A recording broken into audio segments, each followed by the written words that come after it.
Good evening, everyone. Welcome to episode 98. Jeremy, thank you for coming into town. Yes, sir. My pleasure. Thanks for having me. Sorry I had to come through Cincinnati. That's brutal. It's been worth it so far, though. Yeah, I'm glad you made it. You're only a couple minutes late, but so welcome for coming up. I know you've been a string of guests that have come out of town. I'm truly humbled by that to make the trip. So I really appreciate you coming up and spending some time with us. Absolutely. Yeah. So we'll start off tonight.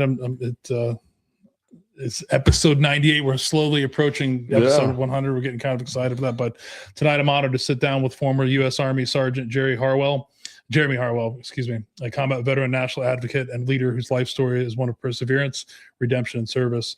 Jeremy was born and raised in Louisville, Kentucky, in an environment marked by poverty, substance abuse, domestic violence, and neglect. Those early struggles could have easily dictated the course of his life, but instead they became a foundation of an extraordinary story of resilience. After serving the United States Army and deploying during Operation Iraqi Freedom, Jeremy experienced firsthand the challenges many veterans face when returning home. Through faith, perseverance, and commitment to helping others, he transformed his struggles into a mission. Jeremy went on to found the Veterans Club Incorporated, helping countless veterans and first responders find resources, support, and community. His work has earned national recognition, including induction into the Kentucky Veterans Hall of Fame, being named a Kentucky Veteran of the Year, and served as an advisor on multiple VA and state-level suicide prevention and mental health initiatives. Today, Jeremy continues to impact lives through advocacy, ministry, public speaking, and leadership development while serving veterans, first responders, and their families. Tonight, we'll talk about overcoming diversity, leadership under fire, faith during life's toughest trials, veterans' mental health, reintegration, and discovering purpose after service. Please join me and welcome Jeremy Harrell to episode 98 of Wars with Patriots. Yeah, thanks for having me. You're welcome. Almost made 100. Almost was the 100th guest. Yeah, almost. Yeah, yeah, almost. You should just have delayed it a couple more weeks. Yeah, that's right. I've had a lot of people. It's funny. A lot of people have been like, "I want to be the 100th." I'm like, "It's been out there forever." Well, you didn't tell me the numbers. I'm like, "Okay, sorry." It's a little bit there, but I thought it'd be fun to start with a quote. So you are a Kentucky colonel, yeah, right? Yeah. Which people don't know. It's kind of an appointed thing, right? The most famous Kentucky colonel has to be Colonel Sanders. Oh yeah. I'd say, right? Most definitely, 100%. Yeah, so I actually found a quote from Colonel Sanders, which, I mean, there's a lot of them, but this is actually pretty good one. It says, "Everyone has the potential to do something huge. Not everyone sees it." So actually, he has some pretty interesting quotes for a guy who you'd think just, there's a big caricature of him around all the time, but some very a guy that always seems to sit on a bench somewhere. Yes, wise wisdom. Yeah. But I was arguing, like, who's the most famous Kentucky colonel? Has to be Mr. KFC himself. Definitely. Yeah. Awesome. Well, let's talk about growing up. Grew up mainly in the Louisville area. And you're one of the probably handful of guests that actually, talks about their childhood and puts it on paper and talks about it. So let's talk about growing up and not such a great. Yeah. I mean, it was childhood. Very difficult. And sort of the same, excuse me, there's a lot of stories that you hear, but there were some significant differences. It was almost like a perfect storm of everything that could go wrong in one location. You got poverty, you got neglect, you got substance abuse, domestic violence. I mean, it's just all encompassing, right? So there was never any relief.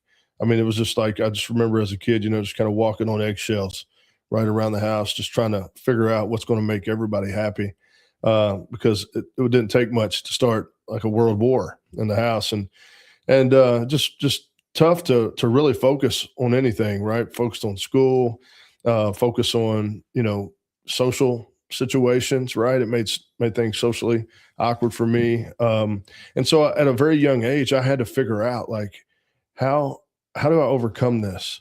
So it's almost like I got a head start that I never wanted, right? I had to start thinking like I was older than I was. I had to start figuring out how to survive at a very young age.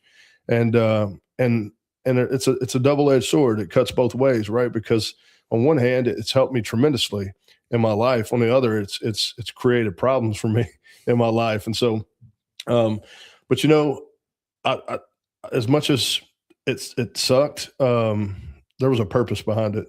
Mm-hmm. And I believe that my faith tells me that God is with me. He was with me then. And obviously I come out of that pretty decently, went on to serve my country and to do some good things. And so, Yeah, it was unfortunate, but I think in some ways it propelled me to move forward. I just knew that I wanted to do something bigger than myself, and I wanted to be an advocate for the underdog because I'd been the underdog, right? Yeah. So, do brothers and sisters or? No, I don't have any. So I'm an only child. Thank goodness for that. And I just grew up, playing sports, basketball, football.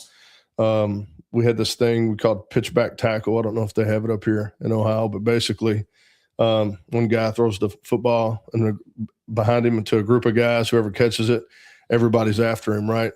And so we'd play that in the neighborhood and stuff like that. But what was interesting about growing up where I did is in the neighborhood I lived in, like, it wasn't one of those things where I would go to the other side of town.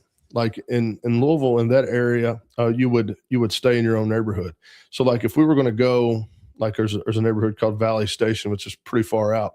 If we were going to go there, it was like a trip, right? And I just remember like being in this tight knit community where everybody kind of was struggling. Really, it's very rough place to live. Low income, but we made the best of it, man. And again, it did a couple things. It taught me what not to do to where, hopefully I wouldn't wind up in them circumstances as a man. And that was real because I hadn't. So I'm thankful for that. So there was a lot of good nuggets that I've taken with me from that experience. Yeah. And I appreciate being, talking about that because a lot of people, I think, it's one of the main things I talk about and the work I do now. And, a lot of people don't want to talk about what happened to us as kids. A lot of things that we think were normal weren't normal if you really think about it. But yeah, it kind of hit me when you talked about before is like, two things that resonate with me and a lot of the men that I work with is, these things that happen to us as children where number one, you talked about being on eggshells, that's where that, we became hyper aware of everything, like always worried about like what's, what I'm doing. Is it going to make somebody angry or what am I going to do to make somebody happy? That's kind of how I felt like I lived a lot of my life was that, just being hyper aware of everything that was going on, because if I couldn't match,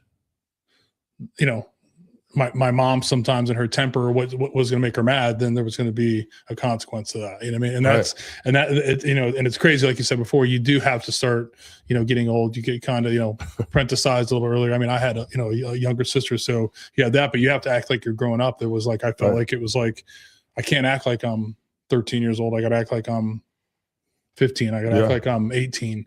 And like you said before, I love how you said it because a lot of people don't get this. There's a lot of, like we all adapt and we get our winning formula, we call it, right? That you just get good at doing something to survive, right? Yeah. And, survive mentally, physically, whatever, just to survive. And not only that, but to start to try to thrive, you know what I mean? Yeah. And unfortunately, there's a lot of those, those characteristics didn't serve me very well as I got to an adult, as I actually got out of the warrior class, to be honest with you. I mean, and sometimes even the warrior class. But yeah, and I know the feeling. And I appreciate you.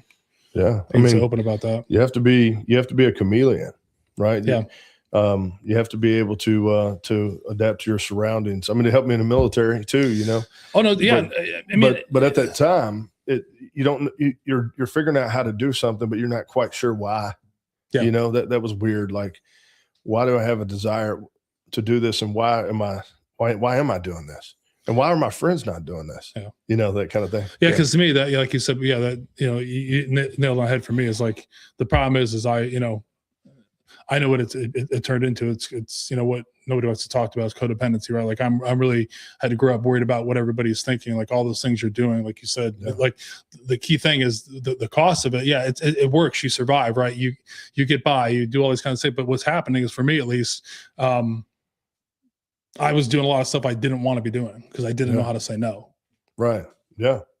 Yeah. 100%. Because and we're not even talking about things that are just bad things. It's just like, I didn't know how to say no. Because if I said no to you, then that meant you possibly weren't going to like me. We weren't going to be friends. So I'm going to just do something I didn't want to do, to hold on to like some kind of friendship. There's obviously some things that I did that I shouldn't have been doing that I just did because, again, I wanted to, fit in. Yeah. I mean, but that's what ended up happening to me is over those years, those things of giving up what I want to do and just being worried about everybody else and taking care of everybody else. That's where I ended up, And even, even in the military, it serves you. I mean, it's great for the military. Don't get me wrong. Yeah. If you follow the orders and do what you're supposed to do, it's great. Yeah. But there's a cost to it. There is a cost. And what you're describing is we become people pleasers, right? Whether we like to or not, because we're trying to, we're searching for that approval that we never got. Yeah. And we don't know whether it's toxic or not, right? Because we don't have any experience with it. So then sometimes you can find yourself in toxic environments. But as long as someone's paying attention to you, I call it, getting comfortable, being uncomfortable. Yeah. Right. We've been uncomfortable so long that even if I went to a place where I felt comfortable, like if I spent the night at a friend's house and they offered, nice things, food, just nice things, I just didn't know what to do with that. Like, what do I say? Do I take it? Is this for me? Do I deserve this? I mean, it's brutal, but yeah, I mean, it's a tough thing. Yeah. I mean, that's what a lot of people don't realize is when you start thinking about, and they don't have to, and I don't think it has to be in extremes either. Right. Like that people talk about, like all these things. It doesn't have to have, like, there's some parts with that things happen, but like I think that's the main thing to me is I had to become a chameleon. I had to fit in with I had to really honestly, and it's always sometimes uncomfortable having my dad sitting there, but like I sometimes had to meet my mom where she was at. Right. So that involved me just, like you had to know my mom. My mom's like, hey, let's just go here. There was no telling my mom we're not going. Yeah. Yeah. Like, I don't want to go. So like, you'd have to leave and go like shopping or something. Like, I don't want to go. I just want to stay home and, watch do whatever, you know what I mean? Right. But that's where you start to do it. But like, as you continue to give that out all the time, you become codependent. Yeah. A codependent, I'm a codependent personality. Like I just, I mean, you're right. I'm getting attention for you. So, whatever you need to, like, I don't want to upset you. Like, right. and it even gets to the point of like, for me, it's interesting. When I got out of Saber Warrior about 3 years ago, that was the one thing that bothered me because it was all I meant to talk about. They don't care what people think. Right. Right. Right. And I was really bothered with this because I care what everybody thinks. Yeah. I care what everybody thinks. You take it to heart. Yeah. Yeah. Well, I'm looking for, like you said, that about, because I had I didn't know how to feel about myself internally for a long time. Yeah. So all my value came from other people. That's what happens when all that, I mean? Like, if I'm good, this happens. If I do this for you, I'm a good person. If I don't, I'm a bad person.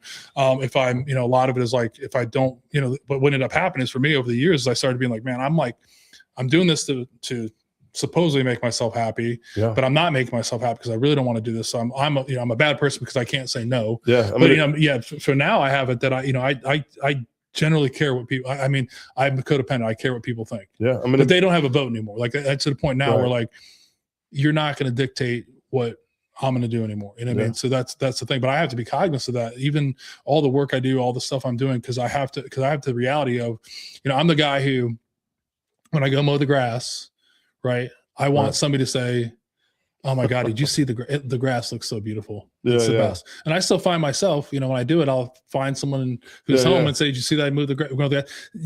And that's that. We laugh, but we do that in all kinds of things outside, because that's how, I've had to get that praise externally instead of just saying, yeah, I know that the longer it's great, I'm happy with it. And that's been a lot of work for me. It becomes performative, right? It becomes like a performance. And see, so I think that's the way that you respond to childhood adversity, I think is the one extreme. And then I think I'm the other extreme where I'm extremely independent. And a lot of that has to do with trust. You talk about your mom. My mom is still bipolar, right? The manic kind of bipolar. And it was always, I love you, I hate you, I love you, I hate you, that kind of thing. So I couldn't depend on her, honestly.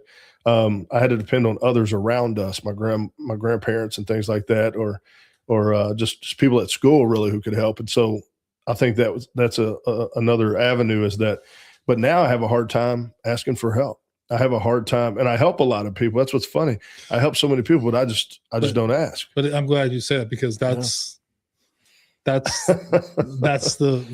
mass. That's the racket. That's what we're doing. Because if I'm helping other people, then I don't have to worry about myself. That's the same way as I was. But to take it up a notch is I was helping people also. Yeah. I generally wanted to help people. But I was also doing it to kind of to like have a tick mark of stuff. Like, so if I went and helped you move, I'm gonna call on that favor later. It's a tally. Yeah. not only that, I may not call that in sometimes, but the other part about it is I look good. Yeah. Yeah. Right. So you see people like, oh my gosh, Shay's going and doing this. He's doing that. He's doing that. But meanwhile, nobody was seeing that I was distant from my family. Right. I was, complaining about having to go to sporting events for my kids. Right. Yeah. Even when I was home, I would be down here while they were upstairs. I mean, right. but nobody else sees that outside the house. So I look good. Yeah. Yeah. I mean, right? And that's where, that house of cards starts to collapse for me. And that's kind of, one of the big things I started to see, one of the main reasons why I was thinking about suicide is because if you do that for so many years, right, all these people fall out of your orbit because they're irritated with you. They see through you. Right. And it got back to the isolation part or being independent. Yeah. Because I didn't want people to know who I really was. Right. Because if you found out who I really was, you're not going to want to have anything to do with me. You might not like you. Yeah. Right. So it's like this vicious game you play. And like you said before, it's exhausting. It is. Yeah. And there's a lot of people that play that. And there's a lot of the warrior class that plays that game every day. Yeah. We've probably been playing that game since we were 7, 8 years old. Well, I mean, it's the whole basis on why I created a nonprofit. Mm-hmm. It was for people, but it was for me too. Yeah. Right. Because if I sit in front of you and I listen to your problems and I can help you with your problems, guess what I'm not doing? I'm not worrying about my own problems. Yeah, you're the only person that said that on camera, and I've said it before, but thank you for saying that because I thought the same thing when I started this podcast. Yeah. I was convinced that this was all about me helping the person that's sitting across from me. I'm doing this great service to them. Yeah. I'm going to help them, because they can't help themselves. You know what I mean? Right. And what I've started to learn is it was the exact opposite. This has been a learning experience for me. Even more. I mean, this is what helped me, decide to go get help. And it's interesting how you do that. If you really start to, you're getting stuff back from it, but ultimately there was still a part of it that I was, I felt like it's therapeutic for you. Yeah. But there's a part when I felt like when I was doing that too, there's some things I was, I had in my mind when I had people sit across from me. I'm like, we're talking about suicide. We're talking about things that don't work in our family. I've got to address what doesn't work for me first. Right. And I can only speak from where I'm from, because if I don't do that, I'm just, again, telling you what you need to be doing. And I don't like that one bit anyways, but I used to do it all the time. Tell you what I think you should do, Yeah. So 100%. Yeah. But I'm glad you brought that up, because I think that's and do you still find yourself being a chameleon? Not as much, man. Because I started to like who I was. Mm-hmm. When I finally decided to really explore who I was, I started to I was like, you know what? I am who I am. I'm okay with that, and now there are some rooms that you go in, right, that sometimes it wants to kick in. I go in these rooms often with people, right, with politicians, with, directors of VAs and things, right. And so, but I think what's intrigued them the most and why they have supported me is the way they have is because I stay authentic, but that took a lot of practice. I don't want it to look like I just one day woke up and I was able to do that. It just takes, because my natural instinct is to go, okay, what are they talking about? I need to talk about that. Or what are they doing? I need to get interested in that. But the reality is we're all created in God's own image, right? So that's where the faith piece comes in. And if we think anything's wrong with us, then what we're saying is that he made a mistake. Mm-hmm. Now, behaviorally and things, that's different. But as far as, the foundation of who we are. And so, if anybody's out there now who feels like they're not good or they can't be good, that's a lie, right? That's a lie that the enemy tells you, because God says you're created in my own image. You can be. Mm-hmm. You just got to make sure that you're trying to look for the right counsel, right? You need to get involved with someone who is spiritually mature. You need to get involved with maybe even a therapist. But there's an opportunity for you to get better and for you to figure out who you are. So you don't have to play that game all the time, because you're right. It is exhausting, right? You walk in a room, you're like, you got all these personalities. And see, that's another reason why oftentimes we don't want to go in the big crowds, right? It's because, man, I have to figure out who all these people are. I have to assess them to see who's potentially aggressive, it's not fun anymore. It's fun for everybody around you, and they're wondering why you're not having a good time. Yeah. Right. Dad, why are you not laughing? Or, well, because I feel like everybody in this room is my responsibility. Mm-hmm. So those kind of things, man. Yeah.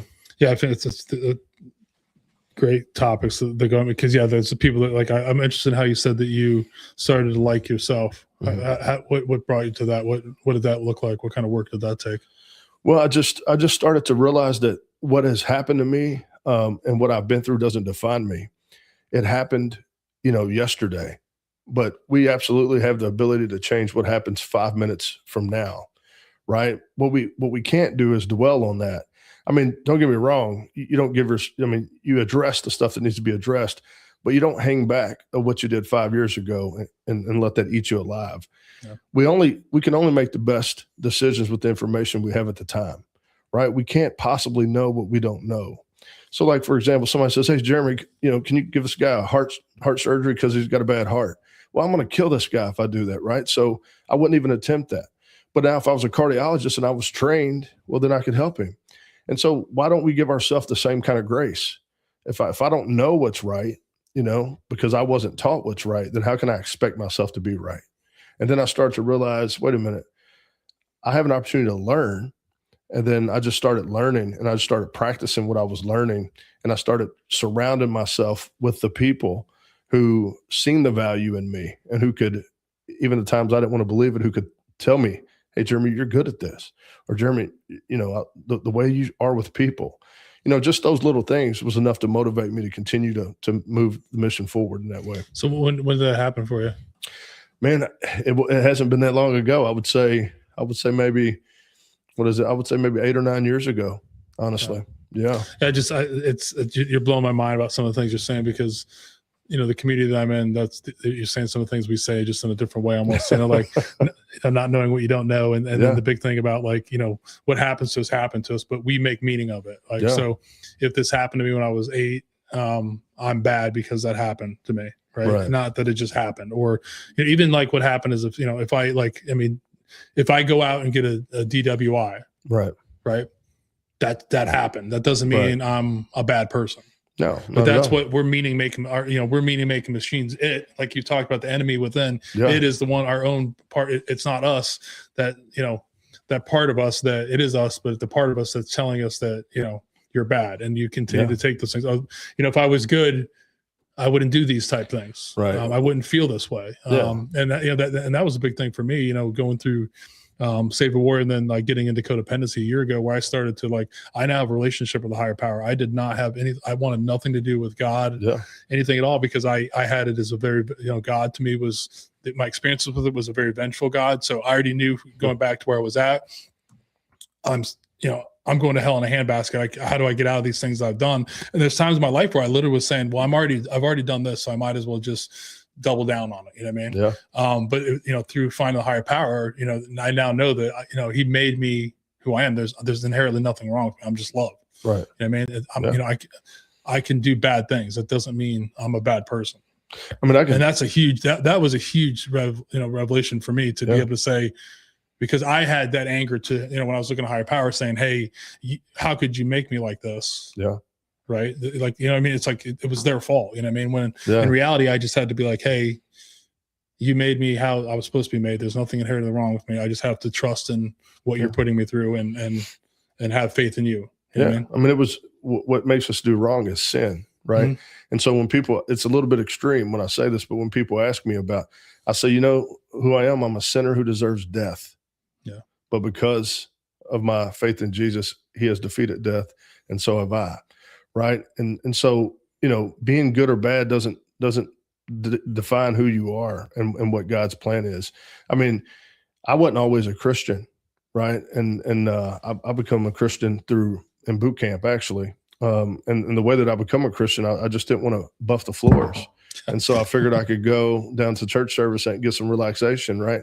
And then all of a sudden I felt like, well, wait a minute, man, I feel like this guy's talking to me, right? And then it kind of, Jesus kind of came into my heart, and then I got baptized in boot camp. But yeah, I mean, the whole point is, I heard you say that you thought, we had a vengeful God. I hope now that you know that we have a merciful God and a gracious God, right? And everything that we do, we just have to repent and ask for forgiveness. Yeah. And it's funny we do that, but do we really forgive? you know, the things that happen and the things that occur, that's the big question. If he can do it, why can't we do it? Yeah, I mean, and I think that's because that's, you know, human beings are, you know, meaning make machines. I call myself a dishonest junkie. Instead of like I'm a dishonest junkie, and we can go down a road about that. But like that's, you know, I'm a dishonest junkie, and if I know that that's who I am every day, then I'm okay. You know what I mean? And so, but yeah, that, you know, that forgiving that's the thing, is like we get hung, and it's not everybody. Like those things that happen to us, and don't get me wrong, they have huge impacts on you. Don't get me wrong, but the thing is, we just continue to carry that forward, right? Like you talked about before, you become a chameleon. But the other thing about it is, you know, something happened to you, and you know, when you were 10 years old. You know what I mean? You know, I recently talked about when I moved to New York. You know what I mean? From Germany, was like a big athlete.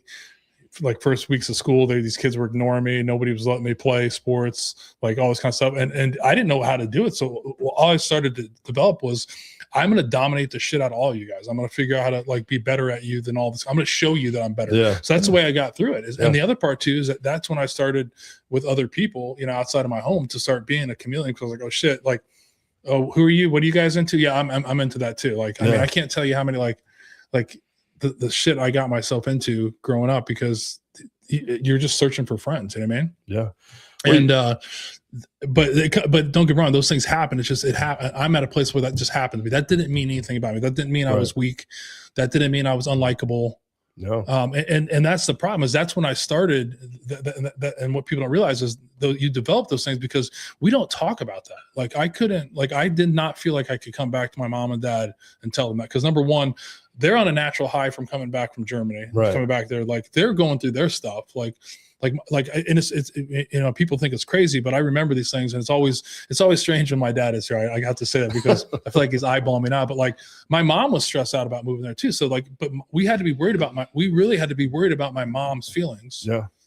Right. My dad is going into a new unit. He's in the military. Like there was really no time for like 10-year-old Che to start complaining about stuff. I used to hold a lot of anger towards him. That's how that starts. But I'm like, I get it. But I wasn't able to go home and like, let's talk about how I'm feeling. This is because I didn't want to stress it out. If I said something, my mom would be like, well, I don't have any friends here. Like you have it's crazy, but that's what happens to so many kids. And you don't realize so you start, we make something out of that.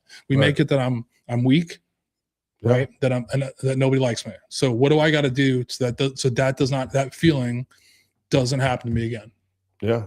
I mean, I think you have a choice. I don't know necessarily like as a kid, I understood this, but as an adult, we can either be a victim or a victor, right? What can make us a victim is the same level of resilience that can make us a victor. Yeah. Does that make sense? Yeah. I mean, the stuff I work in is more of like, I mean, as an adult, the problem is you don't, if those unintegrated, you know, survival things are running your life, like that was running my life. Right. Yeah. So, I mean, even as an adult, those things were still happening. Like I am going to dominate you. Yeah.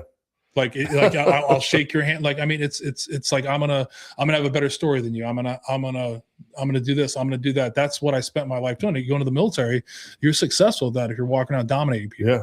In business, it can be beneficial too to dominate people.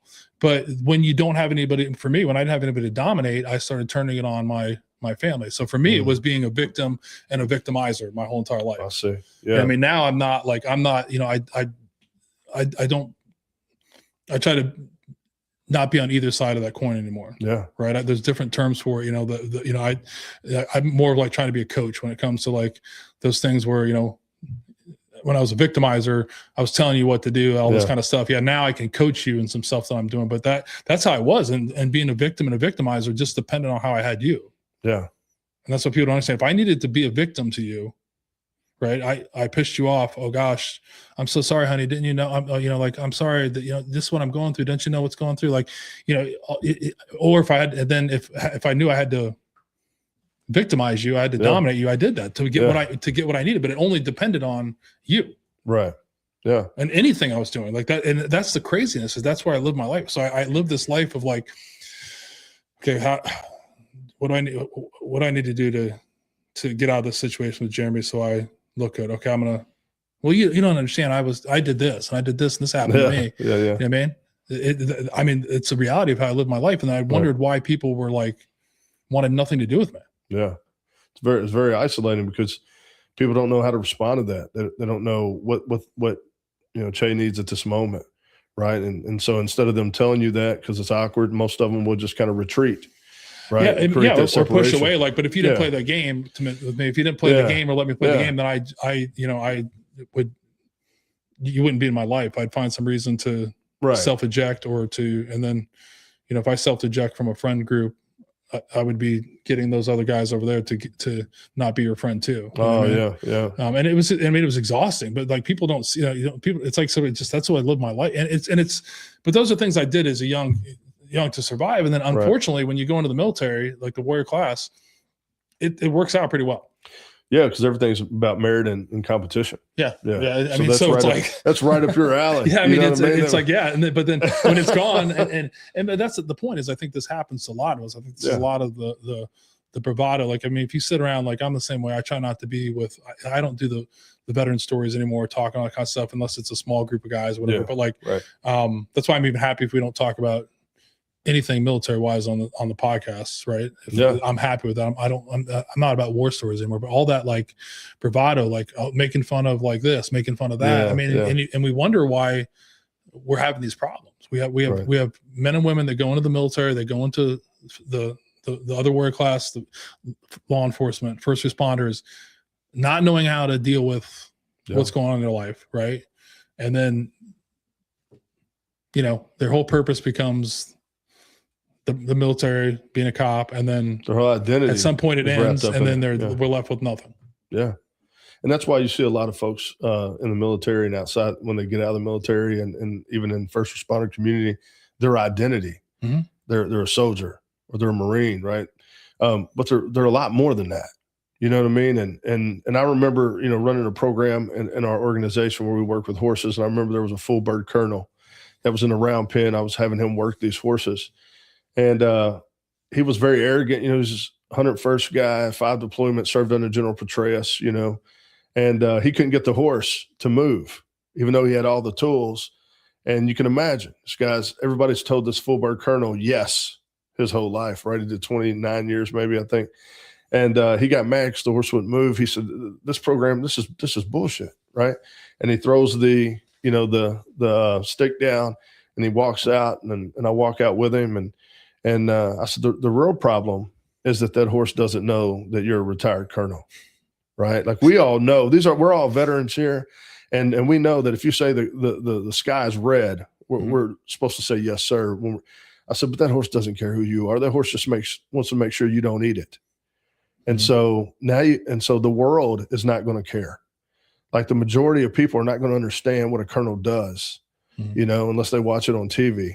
So you can't walk around hoping people treat you like a colonel, right? Or you're going to be disappointed. And then I met him about a year later at an event, and he's now a middle school teacher.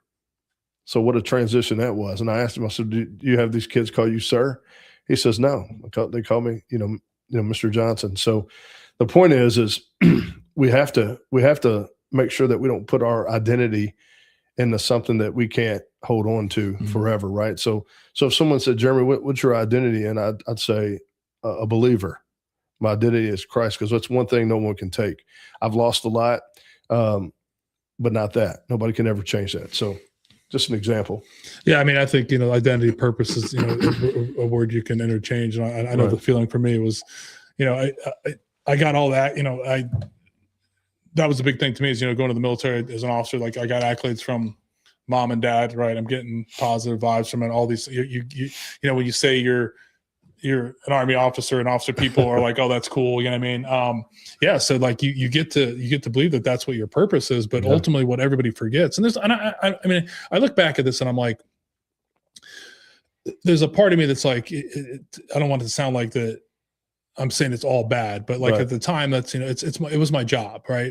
But it was like, knowing internally what was going on for me, that I was getting so much validation from everybody that like, and attention and all that kind of stuff. And you were doing well. I mean, you're doing well, you get pieces of paper that tell you how you're great. You get medals, all this kind of stuff. And so you start to believe that that's what, this is who you are. Like, this is what you're here. And then, but ultimately, no matter what, that ends for us. It ends as a police officer. It ends it doesn't matter if it's 4 years. It doesn't matter if it's like 29 years. Yeah. And I would argue that I think that still happens, not just with 29-year veterans. It happens with veterans that are 4 years in. Oh, 100%. Because they just, that's what you think you can do. And then you all of a sudden, like now, my first job out of the Army was I was a service manager for Penske Truck Leasing. Okay. Yeah. Like people go, oh, well, cool. Yeah. Like they give it the look like, and I was like, yeah, wow. Like, that doesn't, I mean, and to be reality that I wasn't getting like, I was like, oh, that was my purpose. I'm not doing that anymore. Then there's something wrong with me. And I'm the same way with you now. Is my purpose is, coming back for other men and working with other men. And that's, nobody can take that away from me. Right. No. And who I am now is, love, hope. Yeah. And what's cool is everybody's qualified to help somebody. Mm-hmm.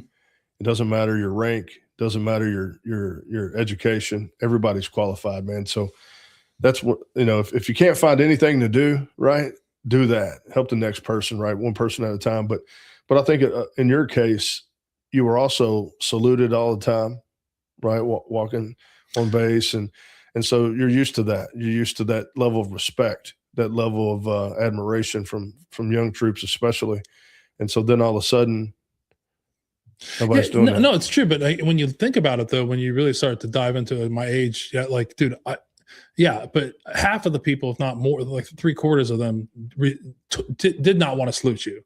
Yeah. I mean, it was like, it was the sarcasm of like, yeah, whatever, dude. Yeah. But you have to do it. It's another thing. So, and then all the people, like, so you think about all these things, like I think I was, I try to be very cognizant, especially, when I was in command, is like I know that these people have to follow me. Right. I know that they have to, unless there's a consequence. But it was like more like I did try to like be better at that before. Like I didn't try to just say, hey, because I'm doing that. That was the worst thing. But but that does happen for a lot of people. But then the reality is, like, when that they're really not. That's another thing as an officer people talk about. That, like, as soon as you leave a room, all of you guys are talking about us. 100%. You know what I mean? So it's, and then if we're together, you could have been bad mouthing me for 30 minutes. And then if it's just you and me, you're going to be kissing my ass and like, oh, you're the greatest. You're like, oh, you're doing it. You know what I mean? That's the name of the game, right? Yeah. And it's again, it's all those things that, again, so what are you doing? Like, you're worried about, like, and I find myself a lot, like, sometimes thinking like, I had to fight an urge to be like, hey, I don't want to, do I do what's right here, or do I do something to make other people happy? So I just doubled down on, I'm going to do what is absolutely right. Yeah. 100%. And you can't go wrong doing that. But there's also, it became that same thing too. Is like, you get to, being a robot. I don't think you need to be a robot, but that when you talk about the saluting as officer, like, oh, yes, but I think most officers realize that, like, it's all a smoking mirror, really. You know what I mean? Right. And like, and it's, cause we're doing the same thing. Like when we're saluting some colonel, like that colonel that you're talking about. Yeah. I mean, there's been many superior officers, and I'm just like, what the, I mean, if you weren't outranking me and could do something to me, I would go tell you to go fuck yourself. Yeah. Like, you know what I mean? 100%. I have to do, you know what I mean? And we know that. And that's, it's just, but I think the purpose thing is just comes, you got to find your purpose. And to me that, like I went around too much trying to figure stuff out, trying to do this was my purpose, this was my purpose, that. And a lot of it was, again, for me, it was, again, trying to look good. Right. Yeah. What other people wanted to do. Like, my purpose right now is pretty kind of off the wall, if you think about it. I mean, like my highlight of the day today was talking to a guy on the phone for like an hour and 15 minutes. Yeah. And dealing with what's going on in our life and my life. And I'm like, that's my highlight. Like, but that's important. That's what I do. You know what I mean? I'm on a conference call with this person. I mean, I don't care what other people think about that. That's important though. That's the stuff that matters in real life. Like that, to that guy, it was important to him. Like it was emergent. Right. So you took care of that. And that's and that's what's so cool is the things that we think are important, we realize aren't really important, like materialism and things like that. It's about relationships. It's about answering. It's about doing something for somebody who can do nothing for you. You know, those are the things that, number one, God likes that, right? But secondly, you know, like that guy could have been his worst day, and so good for you, man. Like, yeah, I mean, I'm not doing it for praise. I mean, I have it too. That like I want nothing for them. I just, you know, I want nothing from them. Like I just want to give to them. So like another guy called me today. He's, you know, it's so crazy when I think about these things. You know, my day's been crazy with, you know, just normal, you know, work job, and then roll into this. It's like, but he called me because he had this experience over meditation that just like blew his mind. And like, and he started off the call saying, "Hey, I'm only calling you because there's only a few people I can call that wouldn't like think I was a lunatic." Right. You know what I mean? But like, but the important thing is like to call and just to share like what he's doing with like meditation and feeling like he, you know, something entered him and all, you know, like, and when like the old me would have been like, what the fuck? Like, I would never even like, nobody would even tell me that because I would make fun of you so badly. Right. Then I would talk shit about you. Right. And then like, but like that's the problem with the world in general is like that person is still, I mean, to a safe man, he can call me and talk about that because it does sound crazy. Like, you know, the only thing I could tell him at that point was like, I've never felt that, but in my meditations, I felt at peace. Yeah. And I can imagine that's what you probably felt, is like to be at peace. But then the most important thing is like, to have a guy randomly call me at 11 o'clock to tell me that, and then to say, I love you. And I love, and to be able to tell him I love him back. Yeah.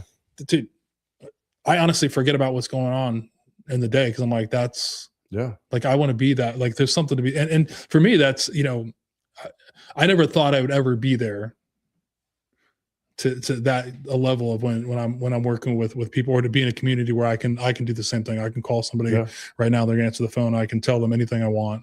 They're not going to weaponize it against me. They're going to, you know, be on my side, and they're going to hold me accountable. Yeah. If if I've screwed up, you know what I mean? And it's like you said before, like everybody can help everybody. I think the world would be a better place if we just helped other people. And I don't know if you say God likes that. I think that's what that's what my higher power made me. Yeah, I mean, it's when I say he likes that, I mean he loves, you know, the top two commands, right? It's to love him with all your heart, your mind, your soul, and second, to love your neighbor as yourself. And that's what you did essentially. And that guy felt good about calling you. That's the main takeaway from that conversation. It's not so much that it was a little bit kind of far out in the way that he was describing his experience, but the whole point is he felt like he could tell you. Yeah. And that's worth so much, man. Yeah. And I mean, I mean, I think it's, you know, it's the relationships, anything. Like I tell people, it's, you know, especially when, you know, like you had that spiritual awakening, I would call it, like 8 years ago, you know, mine was 3 years ago. So the spiritual awakening, like I have it that it never goes away either. Like my spiritual awakening is like, now that I'm awake, it's like, I'm always like devouring parts of it. So it's those same people, like when I, you know, I try to like think about how I got to the point of where this guy's calling me. Like if I think about it, I'm like, oh my gosh, like, I'm finally being of service. Yeah. Like all these things I was looking for, that's really being of service when somebody can call and just, you know, and it's not even just the bad things. It's like, you know, I tell these guys too, like when I first got my spiritual awakening, I started, you know, stopping acting like an adult child. Like I would call guys and like tell them that I'm happy that I acted like a 15-year-old today. Like I did what a 15-year-old would do. I didn't act like a, you know, a 51-year-old idiot. You know what I mean? I actually was like, you know, wow, I you know, and I think that I had to build myself. I had to build myself back up. I had to build, you know, I had to start doing things that I didn't want to do. I had to start, you know, like picking up, you know, some things that I, you know, doing things for myself that I have my wife do, or my kids do, you know, like just doing things I didn't want to do. I think that's huge to be able to do that. And I learned that from other men. I mean, this isn't something I just came in and figured out, but it's like that passed down thing. You just continue to watch these guys. It's the evolution. You know, because I think once that spiritual awakening happens for anybody, like that's the kind of attraction I have to other men. Yeah. Sounds kind of weird, but it's like men that are like that are spiritually enlightened, and that because that's, you know, I do talk about, like we were talking about sports before. I do talk about that, but that's generally not what I spend most of my time talking about. Yeah. You know, it's, you know, if I'm talking about stuff, it's philosophical shit. It's stuff about how you have faith, how I have faith, what, you know, what's going on, you know, like not, you know, debating, about why there should be a UFC event on the White House lawn. Like, I'm like, dude, I spent too much of my time doing that. Right. I'm not doing it. It does no good. I have no control over it. Yeah. But I have control over a conversation I have with you, and I can be enlightened by you. I can learn something from you. Yeah.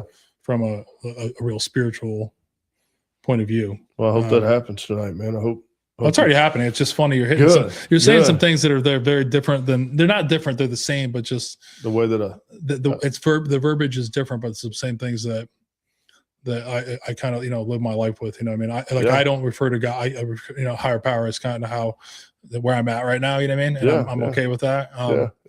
But yeah, I know those things you talked about where purpose driven, like that's a hard thing. I think that's, if I'm thinking about why we get to the point, anybody, not even veterans, everybody, it's finding your purpose. And and to me, like it was an Army officer, then it was being a husband, that was being a dad. And the reality of it's like, tonight when we get off the podcast, I'm none of those things right now. Yeah. I am, but no one's here. Right. Well, I'm by myself. Well, without mission and purpose, yeah, we're just a shell of a human, right? I think we all need mission and purpose, regardless of your background. There's got to be something that you're passionate about. There's got to be something that you love and something that you're called to do. I think the difference of doing something you don't like and doing something you do like, how some people say, if you have the job you want, you never work another day in your life, right? Well, I think that can apply to life. If you live out your calling, what you feel fulfilled, like for you and me, it's helping other people. Well, it never really feels like work, right? And I mean, is it hard sometimes? Very much so. Do we pack a lot on our shoulders? Absolutely. And do sometimes we feel helpless? Yes. But at the end of the day, there's nothing that makes us get up out of the bed more than to know that, hey, today I might have an opportunity to help someone in some way. It could be big, it could be small. You could stop someone from taking their own life, which is huge. Or it could just be, hey, I just want you to know that you're good enough, man. Like you're good enough. Don't believe the lies, right? Keep moving forward, one foot in front of the other. I mean, it could be that simple. Yeah. And what's simple to us, I mean, like I said, if somebody's in crisis, especially, it could be life or death. There's no telling how much we don't get to see always the response of what we do, right? So we don't know how many people that we've talked off the ledge. Really, we just know this is what we do, one person at a time. And that's kind of how my mentality is. It's like if you're in front of me, you're my focal, right? It's not about numbers. It's not about likes and shares and things like that. It's about just sitting in front of the person, really hearing them, really knowing what makes them tick, really being able to answer them, or really be able to share the gospel with them, whatever it is that they're looking for at the time. Yeah, because I think my one thing is the only thing I've changed. That is like I know I have to save myself first. And that's the most important thing. And by these interactions that I have with, when I'm working with other people, I'm being saved by them, but by just work. I mean, every man I talk to on the phone or have an interaction with I've learned something from them. I mean, a lot of them, don't believe it because they don't believe that about themselves yet. But it is something to be said when like, you're not like it's not transactional for me either. It's one of the most interesting things that have happened in my life is that's not transactional. Like like I expect nothing from any of the men that I work with. You know what I mean? Yeah. Like I don't expect like I mean if all of a sudden he's talking to Josh tonight and not me or like cool. I hope that person, I hope that he helped you and got, because that's the thing too, is, it's, when it comes to this type of work and helping other people, I'm not the expert in everything. Right. Right. If we get to talking about, being an alcoholic, I'm not an alcoholic. Right. So I got to know when I really can't help this person. I can give them some type of advice, but hey, let's hand them off to somebody else who can do that, who can help them, because they can relate to, because that's the big thing about it is everything, that I see in all these men that I work with or that work is that we're all the same. Yeah. That's what people don't realize, that we are more the same than anybody will ever really, and I believe this is the crazy thing is like, because I feel like part of me is in like a spiritual world and the real world. Right. And in this, like when I'm on my spiritual side, we are more alike than anything else. We have the same struggles, the same voice in our head. Everybody has the same voice in their head, you have the same one. Just the details might be different. Yeah, but it's the same voice that's telling you're not good enough. You're not. Yeah. You don't look right. That's so stupid. You don't work hard enough. You don't have enough money. It's all that things that are going on in your head. But like those things that our insecurities, what we struggle with our wives. Yeah. A lot of it's the same. I mean, the struggles we have with our kids, the struggles we have with work, the struggles we have about like how we feel about stuff. Sure. If you really start talking to people, that's where I start to realize, like, holy cow! Like the power for me was finally realize I was not alone. Right. Yeah. Well, I mean, and you think about it, we all want the same things, even beyond just men and women, but just culturally, we all want safety, we all want prosperity, we all want love, we all want freedom. Right. When you think about that, and that's why it's so important when we're dealing with hard people, when we're dealing with people who aren't or are difficult to deal with, is, I always kind of say to myself, what is it that's making them behave that way? Versus in the past, I would just be frustrated. I would get angry about it. But then when you sit there and you take the time to go, what is it about their life that's making them feel this way or making them act this way? When you keep peeling back that onion on the why, you start to learn that it's probably something similar to what we deal with too, right? But people deal with things much different than, I mean, it's very subjective. Not everybody handles stress and pressure and trauma and stuff like the same, right? And so that's what's so interesting about the work that we do is we get to sit down and get to know the person individually and figure out what is it that you need. What helps one person may be detrimental to another person. So you gotta just get your reps with working with people and finding your way. But when I do that, I ask God, if I'm meeting with somebody, I'll pray and say, Lord, give me wisdom and discernment. Give me what it is that you need me to say. And generally, almost always, that's where the words come from. You know what I mean? Sometimes you don't know where you pulled something out and you're like, someone sends you a text and it's like, oh, that's the most don't make me repeat that because I don't know where that came from. Yeah. People give me a lot of credit, but it was really him. Yeah. 100%. Yeah. But I think that's also because I think a lot of it does come. I'm with you 100%. Yeah. You got to know what, peeling back the onion of why, like the why, peeling back the onion is key to a lot of things, like, and that's, getting people to do that is a hard thing. Cause I can just say, like, you could walk in and say, I'm fucking pissed off because of traffic. Okay. Let's talk about, how did you really feel? Well, you were frustrated because you didn't want to be late. Partially embarrassed because embarrassed because you're always on time to something and now you're not, what I mean? But you're not going to, that's the real emotion you have to get to. And just to be like, it's okay. Like, I mean, there's a part of me that, like, that kind of stuff, the old me would be like, and Josh would know, like, I'd be like freaking the hell out that you're like, someone's going to be late. Yeah. It's not like you planned it. Yeah. I mean, there's a part of me, it's like, well, you should have left at 9 o'clock. You know what I mean? But you know what I mean? I try not to do that anymore because that's, that whole thing is like trying to get back to how you're feeling, because that's like me. I masked my emotions for a long time. Like, I didn't want to tell somebody that like I'm sad. Like, and my wife's out of town. My youngest son's been staying with me. He's going back to his college house tonight. I'm kind of sad. I'm by myself tonight. You know what I mean? Yeah. But I'm okay to say that. I don't care anymore. I don't care what it, because that's what other people need to hear. Because that's the other thing is we're looking around. Everyone's looking around at other people and judging, engaging how they're dealing with stuff. You know especially men, because because we don't talk about it enough. Mm-hmm. We don't get the recognition as much as other people do when it comes to, emotions. And because the expectation for us always to be the protector, the provider, to be a leader of your house, and all that's legit. But I think part of all that is also being vulnerable. It's also your kids seeing you sad so that they know that when they're sad, they're not less than you. Yeah. Just really just being open and transparent with your family, and even your friends, people that you're close to. Now, I don't recommend going to Walmart and the first guy you see unloading on him. Right. Yeah. But I just mean just people that you can say, today's not my day, and I like, sometimes I go to church. I love Jesus, but sometimes I don't want to go. Sometimes I don't want to be there. Sometimes I'm not feeling it. But, facts aren't always feelings. And we got to remember that. Feelings are liars sometimes, right? Like, and so we just got to be disciplined in those moments. And I think that's where we have an advantage as veterans, as we have been taught to adapt and overcome, embrace the suck and all the things, right?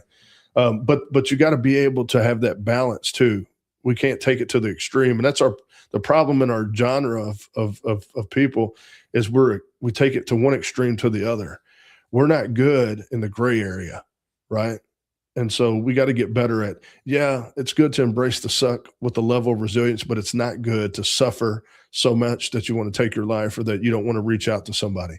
So teaching that balance is important. Yeah, and I think you said the key thing is that the one thing I don't add to that is you also have to be, I mean, I hate to say this, but you have to be careful who you don't go walk up to the dude in Walmart. You got to find safe men in your life. Right. And I say men should be, this is a journey that men go on together. 100%. There's a lot of people that don't like to hear that, but like I share things with other men that I don't share with my wife. Yeah. Well, only because it's nothing like deceitful or anything like that, but it's just like there's some stuff I don't need to bring to her anymore. If I'm worried about stuff and I'm freaking out and I'm not, I'm irritated, some dude at work, my wife doesn't want to hear that. Yeah. I call a buddy and say, hey, Jeremy's really fucking pissed me off at work. Like he's driving me nuts. I want to fucking go tell him to fuck himself. Right. I feel better now. Thank you. And I can come home and I can be present. I can be what I'm doing. And like, otherwise you just sound like, for me, you're just unloading all that stuff, especially when guys don't realize you start coming home saying, I'm going to beat this guy's ass. I'm gonna quit this job. I'm going to do that. Like you start messing with people's stability, like providing for like your wife and your kids start going like, should I be scared here? Should I do that? And then not only when you just say it, when you go and do that, right? And because guys have done that, many guys have done that. It's like, well, when I teach, and I always get some weird looks, right? Because a lot of men will say that their wives are their best friends, right? And then that's a really nice thing to say. But I think personally that's kind of a cop out, right? I think our wives are our most intimate friends, but I think men need men. Yeah. Right.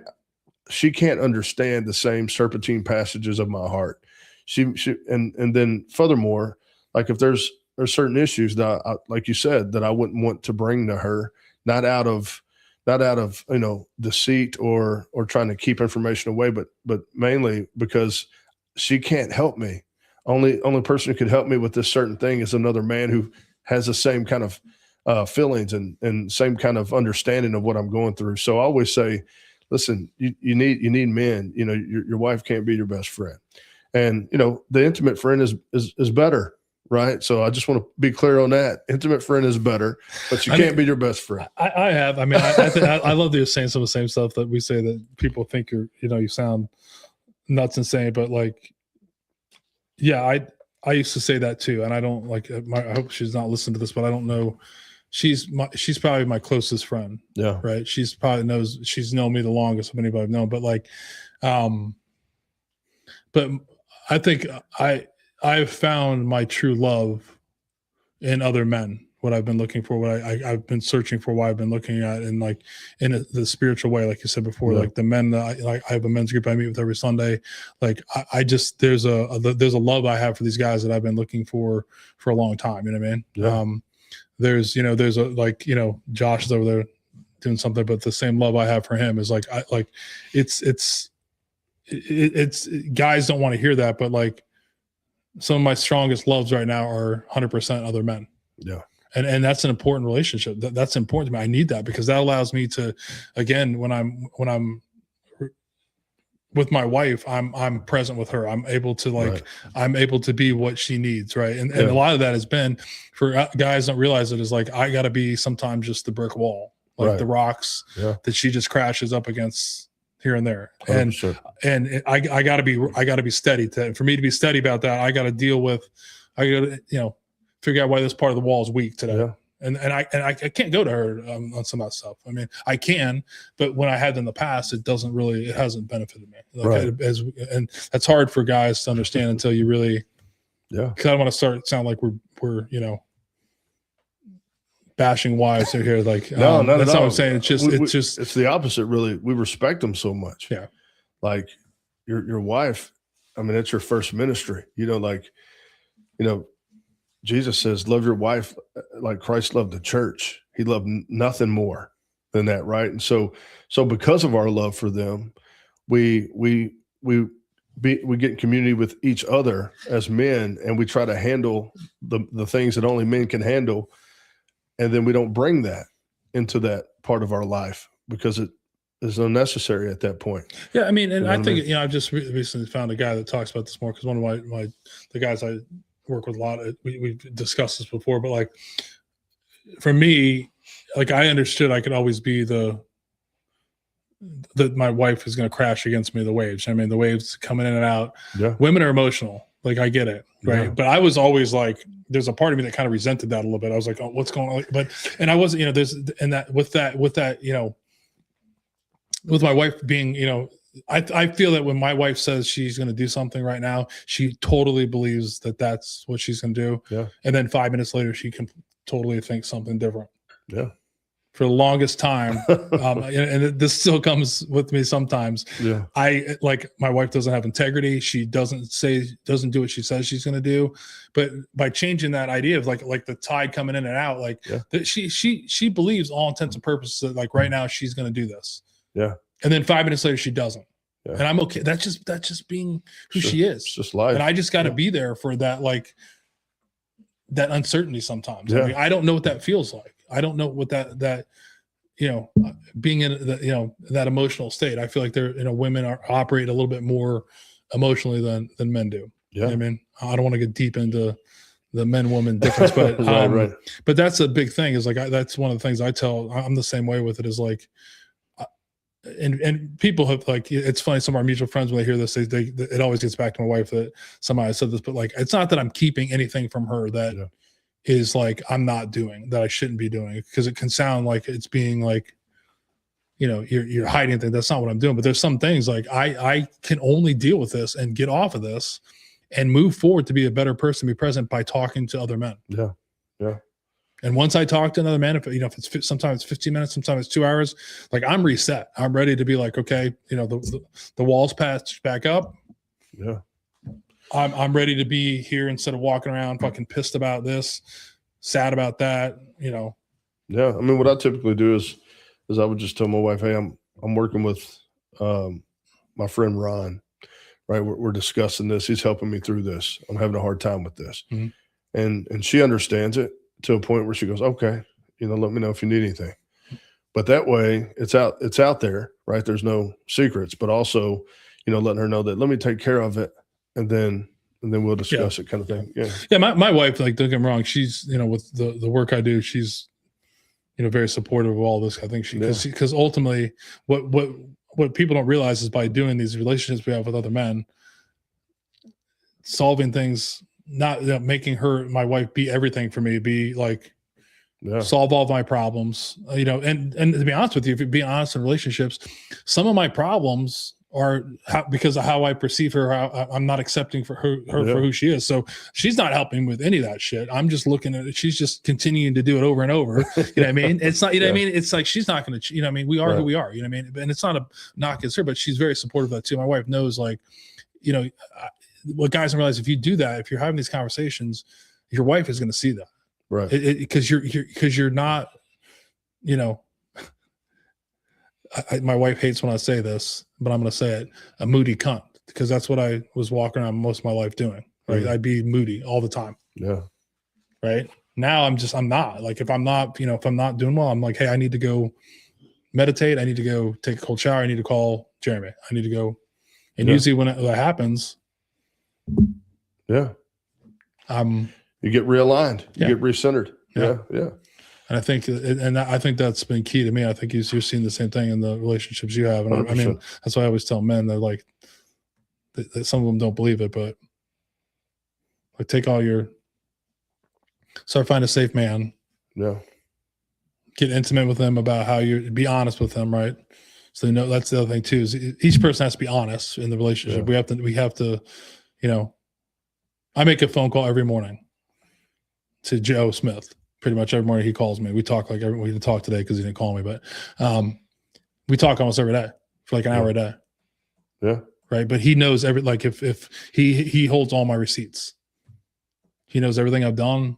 Right. He's there for me. And that's the power. Like the same thing with him is it's like there's a power to be able to do that. Like he can call me and be like, hey, and it's I think it's a love. I mean, I love him. I mean, I mean, I love him like I love myself, you know what I mean? Finally. And I mean, it's just to be able to talk to him and balance things against him. Just sometimes just to say good morning, you know what I mean? To know that I have someone who's on my side. Right? Again, back to me is it's like not being alone. Right. Cause that's how I felt for a long time is, I was, I had wife and 3 kids. I had all these, people that I were acquaintances with, but I felt alone. Yeah. Cause nobody understood me. Yeah. Right. Cause I didn't understand myself. Right. Well, and I also was like a chameleon. So they didn't know who that, like nobody really knew who I was. Like these guys know who I am. Yeah.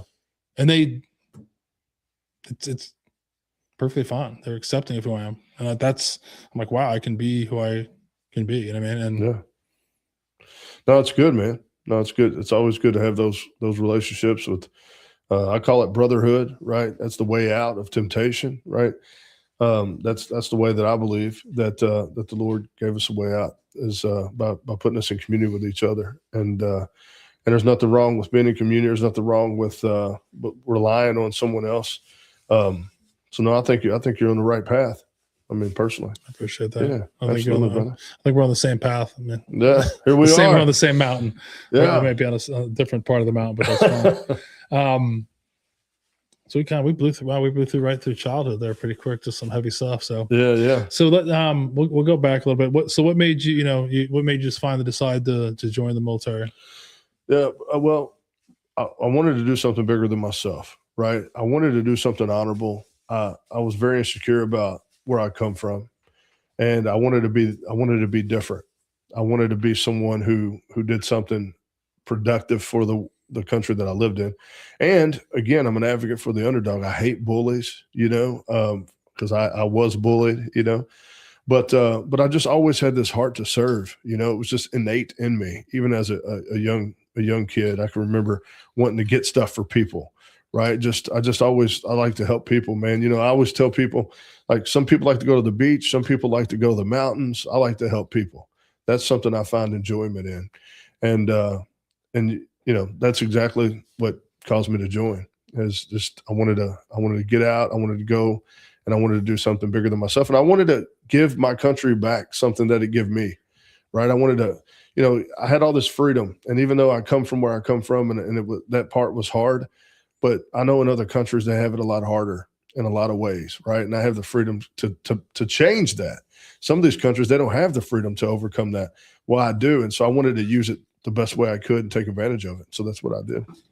So you served about 9 years? Mm-hmm. Yeah. 9 years, and was 99 to 2008. Did a deployment in Iraq, and man, wouldn't have got out other than I had some stuff that I had to deal with. I had some mental stuff, I had some physical stuff, right? And I just couldn't play in the game anymore. But I think about it all the time, like there's probably not a day that goes by that I don't think about it in a way that it's like it's just overtaken me, but there's just always something that reminds me about something about serving. And it's one of the greatest privileges I've ever had in my life. And I would do it all again if they ever needed me to. Of course, I'm not in shape anymore and all that kind of stuff. You know what I mean? I wouldn't be ready that way, but I will say that man, I love this country. Yeah, me too. It's funny to say about like thinking about it. I feel the same way too. And then it was just the D-Day celebration. I saw all these paratroopers getting smacked. I saw one, I think today or yesterday, this dude just getting blasted into a tree, and I'm like, I don't want to do that anymore. So, but I'm at that age now. I think where there's things in the military that I do miss. I think about a lot all the time, but I'm like, I don't want to ever do that again. If I'm being honest with you, but at the time it sucked. There's a part where like, I enjoyed the suck, but now I'm like, I'm happy where I'm at now. I think really what I miss the most is the camaraderie. Yeah. I don't necessarily miss the bureaucratic stuff and the hurry up and wait and all that goofiness, but I do miss the men and women we served with, and some of them, not all of them, but that's why I started the organization, because I thought, well, there's no reason we can't have that, even though we're not in uniform anymore. And that's kind of how I created that Veterans Club. Yeah. So what year did you got out in 2009, right? Mm-hmm. Yeah. When did you was like 2019?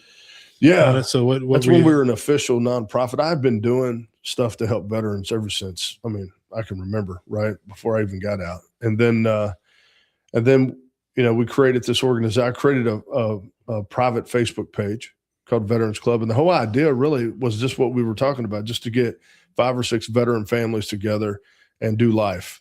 Right. And I had no idea that one day it would blow up and become one of the fastest growing nonprofits in the country. But so once we started doing that and we started having these events, and they were simple things like family cookouts, right? We'd go to different parks around the community and have cookouts, and we would just have, Jeep outings and things like that, just different events. Well, we kept getting more and more people. Right. And so people who advised me was like, Jeremy, you should start a nonprofit. And I said, yeah, but I don't really want to do that because I don't want a title. I want people to see me as Jeremy, a fellow veteran. If I start a nonprofit, then I have to have this title. And it took me a couple of years before I finally was like, we got to reach as many people as we can. In order to do that, we need funding. And of course, people want to donate when they get the tax deduction, right? So my wife, who is a therapist, by the way, her and some other veterans got together, and we created a nonprofit in 2019. And it's just taken off from there, man. We've helped thousands across this country. We have, 5 nationally recognized programs. We've partnered with a lot of good, partners to help, veterans overcome the stuff that they're dealing with. And we serve the whole family. So it's not like a veteran only, it's a veteran, spouse, kids, right? We believe that the whole family should heal together, right? Because when we first started, obviously it was like a veteran only, kind of thing. Well, then what was happening is these veterans were getting better, and then they were going home and expecting everybody around them to acknowledge that they were better and to be happy all of a sudden, right? But what was happening, they would go in their house, and a good example was, hey, look, I didn't realize I was doing this. Now I do. I know why, and I'm going to get the help to fix it, and we're going to be better. Well, if you've been in a marriage that's been very difficult for 10 years and you go in and say that, well, that the response was, yeah, you always say this, nothing ever changes. You're not going to change. You can't change. Right. So then all of a sudden the veteran goes, all right, forget it then. Right. I ain't even going to try. So then we're like, we can't keep doing that. So then we started having a veteran and spouses event, and then veteran spouses and their kids. And so that's kind of how we took care of that issue. So, man, we've kept a lot of families together over the years. We've kept a lot of marriages together. We've helped a lot of veterans not take their own life. And the most, I guess, famous program is we use the horses to do it. And horses are good. Horses are intuitive. And one thing about them is you can fake it till you make it with people, but you can't fake a 1,200-pound animal. And they're able to read your body language. And they're prey animals. So their whole survival mechanism is to understand that there's danger and to run away from it.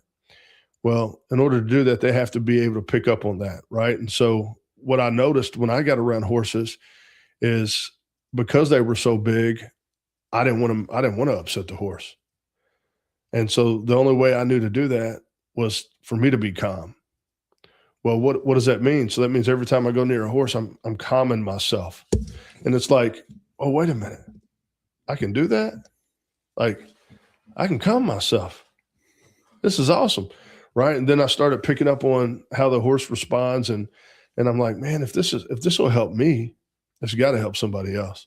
And literally, that's how it started, man. And our programs have been featured all over the place. Fox, CNN, History Channel, documentaries and things. And I'm just so thankful to have it and how effective it is. And it really started with all that we've talked about so far. It started with, I just had a desire to one veteran at a time to sit in front of, to try to help in some way. Sometimes it was just me not doing anything. It was just me listening, because I don't have all the answers to everything, just like you said. And I'm not going to just give advice for the sake of giving it. Right. And then a lot of guys that, they just like that. They just like that somebody listened and nobody judged them. Nobody looked at them weird because they said they had to do something crazy in combat. And so So then what happened is they would tell their buddies, and their buddies would tell their buddies. The next thing you know, we have thousands of people that we're dealing with, it's a love project for me, man. And it's helped me so much. In fact, it caused a problem for how much it helped me later on down the road. But I love what we do. So the equine program's still going now? 100%. How many horses you guys have now? So we operate out of 3 different farms. Okay. The main farm, there used to be 10. I think there's 5 now. We've lost some. And then we work with the Humane Society, the Kentucky Humane Society, their equine branch. And they always have a lot of horses out there. And then there's one close to Lexington, Kentucky, and actually called Paris, Kentucky, and it's called Braveheart Equine Center. And they have 130 horses last I heard. And we'll go out there. And what's cool about that spot is you have these horses that are rescued, that have been neglected or somebody didn't want them, right? And then you got these veterans who have experienced trauma. So you got a horse that's experienced trauma, you got a veteran who's experienced trauma, and then we teach the veteran how to socialize the horse, how to get the horse to fix the behavior issues it has, right? For example, if a horse is very anxious, it might be too close to you all the time. Well, you can't really afford them to be that close because they're too big. And if you've ever been stepped on your foot by a horse, it's brutal. I wouldn't recommend anybody do that. And so what do? We got to fix whatever's in the horse that makes it so anxious that it feels like it has to be on you. And so we teach how to do that. And as they do that, the veterans they're learning themselves, right? Because they're going, well, first of all, I have to be calm. I have to not be anxious. If I'm anxious, this horse is automatically going to be anxious. So then it's like, well, what do I got to do to be not anxious? Well, I tried this, that didn't work. I tried this, that didn't. Oh, this works, right? And so as they're navigating, getting the horses ready, they're also getting better. And so they're getting patient, because here's the deal: we can't move horses we can't pick them up. I always tell people they're not poodles. We can't pick them up. They have to want to work with us, right? And so that takes patience, especially horses that have been rescued, horses that haven't maybe never seen or been around a human, right? Because there's wild horses out in Kentucky that hasn't. Well, in order to make that happen, you have to be patient, and you have to do rep after rep after rep. Well, what's that teach us? It teaches us that getting better and overcoming some of these things that we deal with, we have to have the more reps. It's like baseball, right? The more at bats you get, the more chance you got to hit the ball. And to give, for these veterans to give themselves enough patience and enough reps so they can get better. That's not a competitive sport anymore, that nobody's yelling at them like a drill sergeant saying, you got 5 combat seconds to get this figured out, right? And try to reverse that expectation that's been beat in their head for so long. And so that's it is our best program that we have. And then of course we have some women warrior programs specifically for women veterans. We have a Resilient Mind program, which helps veterans after they overcome whatever it is that's had them hung up, right? Then they come and say, well, what did you want to do before you had all this trauma? What did you want to do before before you were depressed? Oh, well, I wanted to own my own business, or sometimes I wanted to be a better dad, or I want to be a better mom. So what we'll do is pair them up with members of the community who volunteer to mentor these folks. So I'd pair this veteran up to someone who owns a business, right? That can help them learn how to own a business. So we do this, it's like wraparound service. It's not just, hey, you come here in a crisis and you have PTSD and you're dealing with all this. And once we feel like you're doing okay, we're going to say, see you later. No, we want to continue to walk forward with you until you achieve the goals that you set out for yourself. And I think that's what made us so unique. And I think that's what was so intriguing about what we do, is because a lot of people have one thing they do well, or 2 things. And there's absolutely nothing wrong with that. But we want it to try to, attack as many of these issues that we have in the veteran community as we could. And that's how we do it. Yeah, the equine thing is always, I live that firsthand. My wife volunteers up at Stock Hands for the Healing here in Delaware. So she's always there. And it's always interesting when she comes back. She's always super relaxed because she's been around the horses and the mules and all that kind of stuff. And just like a relaxed state, what I mean? I haven't done any of the equine stuff that I keep. Tim keeps trying to get me up there. I need to just go up there and do it. I just got to make time for him. I'm not worried about it because I would be interested to do that too because I think there's a part of like, you know, I had an experience with one of my dogs recently that kind of blew my mind because I like if I'm going to be very unpopular to say, but I hate my dogs.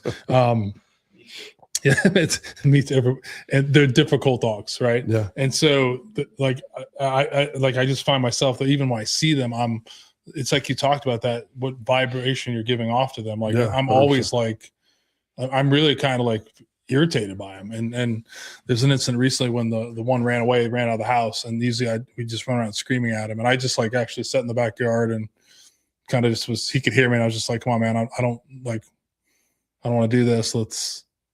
Just talking to him all calm and ended up, just walking with him, because usually you walk up to him and he freaking bolts and he plays the game for like 30 minutes. And for the first time ever, I wasn't like irritated. I was just like, man, come on. Like I've had a long day. I want to go in the house.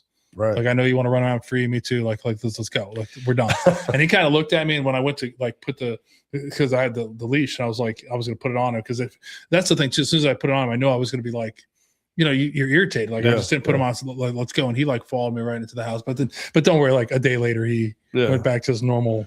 We went back to our normal relationship. But I've seen that same thing before. It's how you find that peace. And I've talked to a lot of veterans. Well, just with the equine stuff is huge. Dogs, service dogs, the service dogs, all that kind of stuff. Just someone that can like. Well, just the example that you just gave me about you and your dog, I already know that if you go do this, that it'll change the game for you. Right? Send him to the pound? No, I'm talking about like that irritation. Yeah. The lack of patience. And because again, you can't do that to the horse. The horse can do it to you, really, at the end of the day. But no, I think I have yet to meet one person, and I'm not just saying this, and I'm not saying there ain't one person or 100 out there who don't like it. But I will tell you that I haven't personally experienced anybody that's been through our program that didn't come back again and just felt like it changed their life. Yeah. And of course, it all depends on the program too. Like I don't do traditional. Ours is a little bit untraditional. I don't do like any of the path or any of that. We have our own technique and it's hands on. Yeah. And Yeah, I've heard. I mean, there's always, you see that everybody I've heard that's been involved in the equine part. I mean, and it just ties into anything you said before. Like, you talked about your other programs. It's important just to find what works for you. You know what I mean? Yeah. Like my dog Chad, that's the one that's gives me all the time. He's very unique. So I mean, but there was a lesson learned in that, like with the calmness. You know what I mean? Of doing that, and I think that's we put that energy out to. That's the same energy we put out to humans, and you can see it. You can see people that are like, you can see, like I know why people understand why they're unapproachable, why people think things is because the vibration you're giving off. You're internally, stressed out. You're hyper vigilant. You're doing whatever. I mean, people feel that. Yeah. 100%. You know what I mean? I find myself too. You probably see it too. Is like, if somebody asks me a question or like, how you doing? And they say, I'm not doing well. I'll be like, what's going on? And then people like that I meet just will start talking to me about stuff. And I'm like, oh, that really, I'm sorry that's going on for you. You know what I mean? And I'm just like, like it's, ask that next question sometimes, but I feel like the people generally, care. Cause I do have it now that like there's a vibration we give off, you know what I mean? And there's definitely, and for the human people beings feeling horses from, from everything I've ever heard, they'll, like you said before, they're going to feel it big time. They are. Yeah. And for the people who don't like horses, we have a Jeep build program where we take donated Jeeps, we rebuild them up to these off-road machines, and we let people take them out on the trails. Right. And if they break them, that's good, because that's what we do. We have a mechanic who trains people how to be a mechanic. So that's what I mean. And I think that's what's cool about our organization is we adapt to the need at the time. If there's something that's needed, then we'll make it happen. Yeah. And so, yeah. I mean, that's amazing you do that. I mean, I've heard a lot about it, and we have a mutual friend that, talks a lot about it. So and it's just amazing to see, because I have it too, that it's, not one thing is set for everybody else. Cause that's the other thing too, is you got to find out where you find, cause it's just finding that. I think a lot of it is just finding, for me, was finding peace, right? finding a reason to love myself, right? And then just finding other people that I could be, myself with. Yeah. I mean, and that doesn't, and it could be anything. Like you said before, fixing Jeeps, it could be hiking, it can be, shooting, it could be, whatever. Just try things. That's what I always tell veterans. There's something out there for, there's so many great organizations that are out there that you just got to find what works for you. Yeah. And the real point in all that is bringing veterans together, creating opportunities for them to be together. I mean, it's easier for them to talk about their worst day when they have a horse between them and they're brushing the horse than if somebody's looking you dead in the face, right, and ask you, what's your worst, that's not how we roll. It's just organic how it works. And there's we don't push, we don't press. We just let it happen organically. And it's just cool to watch, man. I never get tired of seeing the impact that these things have on veterans and how it changes them, not just in that day, but how it changes them for years later. When I see, I don't know everybody that ever come through our programs, but if I see someone or someone sees me and they come up and say, hey, and it happens a lot, they'll come up, they'll see the shirt or something, they'll come up and say, hey, this program changed my life. And I just want to let you know that I've reconnected with my son, or I've, or me and my wife are together again, whatever it is. And that's what it's all about, man. That's 100% what it's all about. You've got another question. Yeah. Kind of sidebar on this, but you've mentioned a couple of times isolation.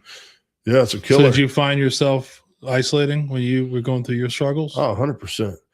I have a problem with avoidance.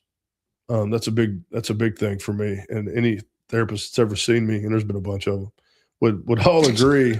I mean, I'm just keeping it all the way real, put right? on a list of how many there's. It's actually 27 of them. Well, actually 51. No, yeah. But what I'll tell you is part of what I do with veterans is part of that avoidance initially, right? Because like I told you earlier, if I'm sitting in front of you and you're telling me all these things that you're going through, well, guess what? I don't have to think about. I'm just focused on you, right? I'm focused on Che. I don't have to worry about Jeremy or what I'm going through. Well, the problem is, though, it never gets resolved, right? So then I had to transition and go, well, wait a minute.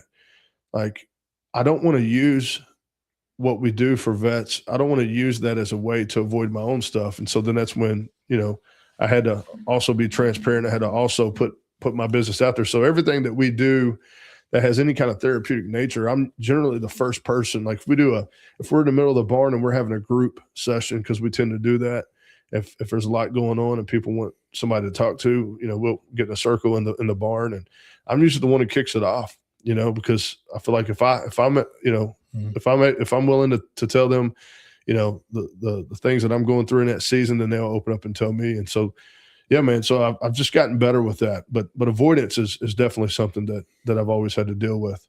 Yeah. I mean, me too. In some aspects of it was I always, I said that part of me was always, not always, but the part of me that was doing things to look good, but there's always was a general part of me that was doing things to help other people. But yeah, that was great. When I'm helping you deal with your problems, I don't have to deal with my problems. Right. And that's great until that problem doesn't go away, or it's just over there doing push-ups, waiting for you. And that's a lot of, where the work I do now is I got to make sure my side of the street's clean. I mean, there's stuff that I do that I just do for myself. Like like my 12 steps up with Coda, that's like, I got to do that. I got to do that to address my issues I'm having before I can go out and help. I can't, we sound very similar. Like, there's a lot of people that are out there that are still out there doing it's like giving advice and all this kind of stuff. Like, you should do this. Why I'm not doing that. I try to make sure that if I'm talking to anybody that I'm sure as hell not, I have my money where my mouth is. I'm doing the same type things. I mean, like, I'm not going to be like, did you meditate today, Jeremy? No, I'm not meditating. And I mean, like, there's all these, and those simple things, but that's, that's how I did live my life a lot. It was like just telling you how to do things. And that's how I wasn't applying them myself. Yeah. And that's how I earned trust. Yeah. With all these veterans, is because I was living it out. And that was the difference. I wasn't the founder CEO who's up in the office somewhere, just making decisions. I might be in a boardroom, or I might be doing an interview for Fox, but I'll also be out in the barn. I'll be out in the barn and I'll be in the trenches with you. And so our motto is doing life together. And so, but going back to what you said, when I was doing this, I felt like I found the cure. I'm like, this is the cure. All these medicines, I've been on like 29 different psych meds over the course of many years, right? And the short-term gains, right? But it's like robbing Peter to pay Paul. It messes something else up, right? And so, but when I'm doing this work, I'm like, man, this is it. So when I thought I found the cure, well, I threw myself into it, just like anybody would. Like if someone had cancer and someone had the cure, well, everybody with cancer is going to go and try to get cured. And so not saying that what we have is worse than, I'm not trying to compare that way, but, just as an analogy is, so, and I think other veterans were recognizing that, because if we're sitting in there telling each other our story, well, then we're getting it off our chest, and I'm getting it off my chest, right? Because I got to lead, I got to be the example. So I can't just go in there and not talk about my own life. And so doing that, I don't know, we have over 200 events a year generally. Doing that many times, that many days, around that many people, it just become natural. Yeah. That's why it's so easy now to talk about these things. Yeah, I think I'm in the same thing with you too. It's where I spend most of my time talking. But I think the mutual vulnerability, opening knowledge is kind of what it was big for me. Like when I started going to Pat Down, I did in the community I'm in. I'm not gonna lie, there's a part of me when I got out, it was like I'm gonna see through this. I'm gonna find the crack in these people, and don't get me wrong, not everybody's a safe man. So there are some people, but the people that are in the work doing the stuff that I'm doing, like there's immense power in that. And then as you bring more people into the community, we're always looking for that. I mean, I can't be like I was in the past. Do what I say, not as I do. And I've changed that around. I have to be the person that's like, I have to be, when I'm telling somebody to do something they don't want to do, right? Yeah. Like it's funny. I had a streak going where I took a cold shower for like almost 2.5 years, 5-minute cold shower. So I did like 10 days where I was like, I'm done with this. Yeah. And it totally was like, I'm back on that. You know what I mean? Because there was something it was still doing for me. I was like, I'm done. I don't need to do that anymore. But that's the kind of the thing to say is like, I literally will get up if I'm frustrated and like go take a cold shower. Like it helps. Yeah. There's things to do. Like there's all the stuff of like, reading the conversation, having, if you're honest, I try to, when I talk to men now, is it's all about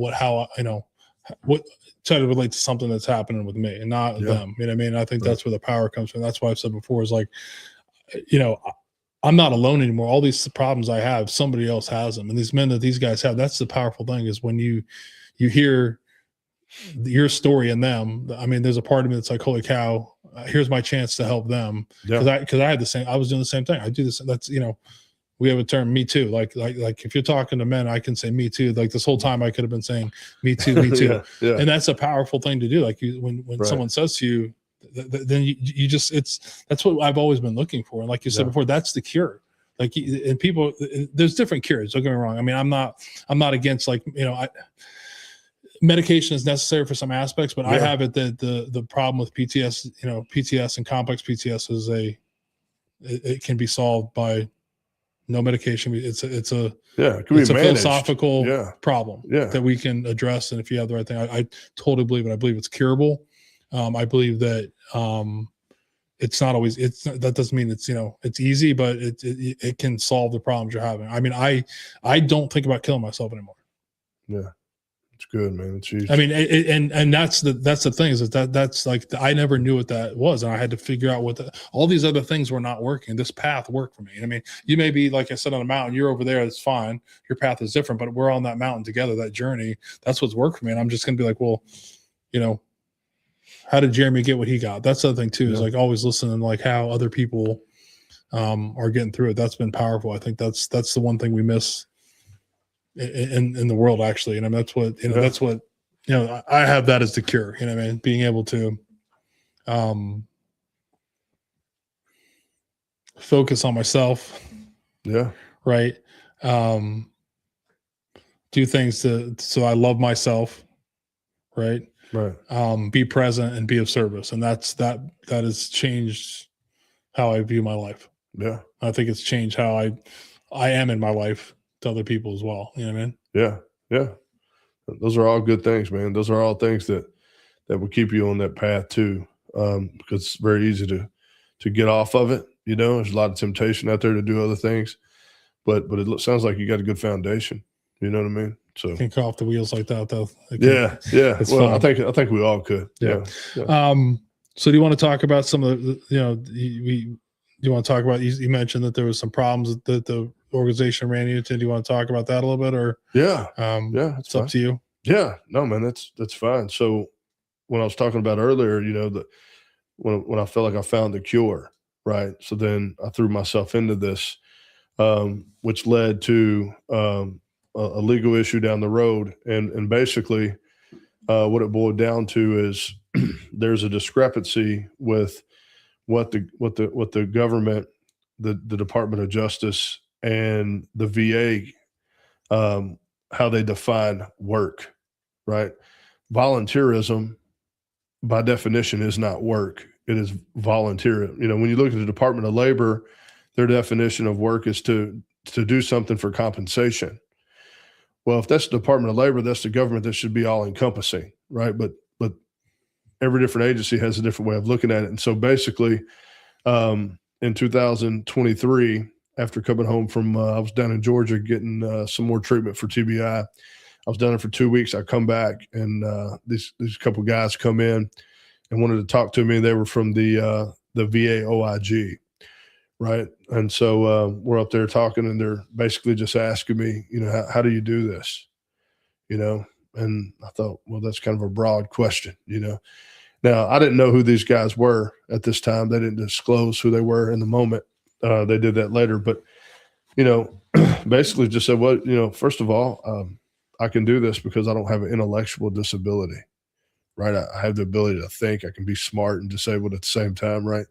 And I said, additionally, I have the board of directors. I have an advisory board. I have a director of operations who really does all the day-to-day. I was kind of, I kind of transitioned into kind of like the face of and the networking part of that, right? I did all the public facing events and things.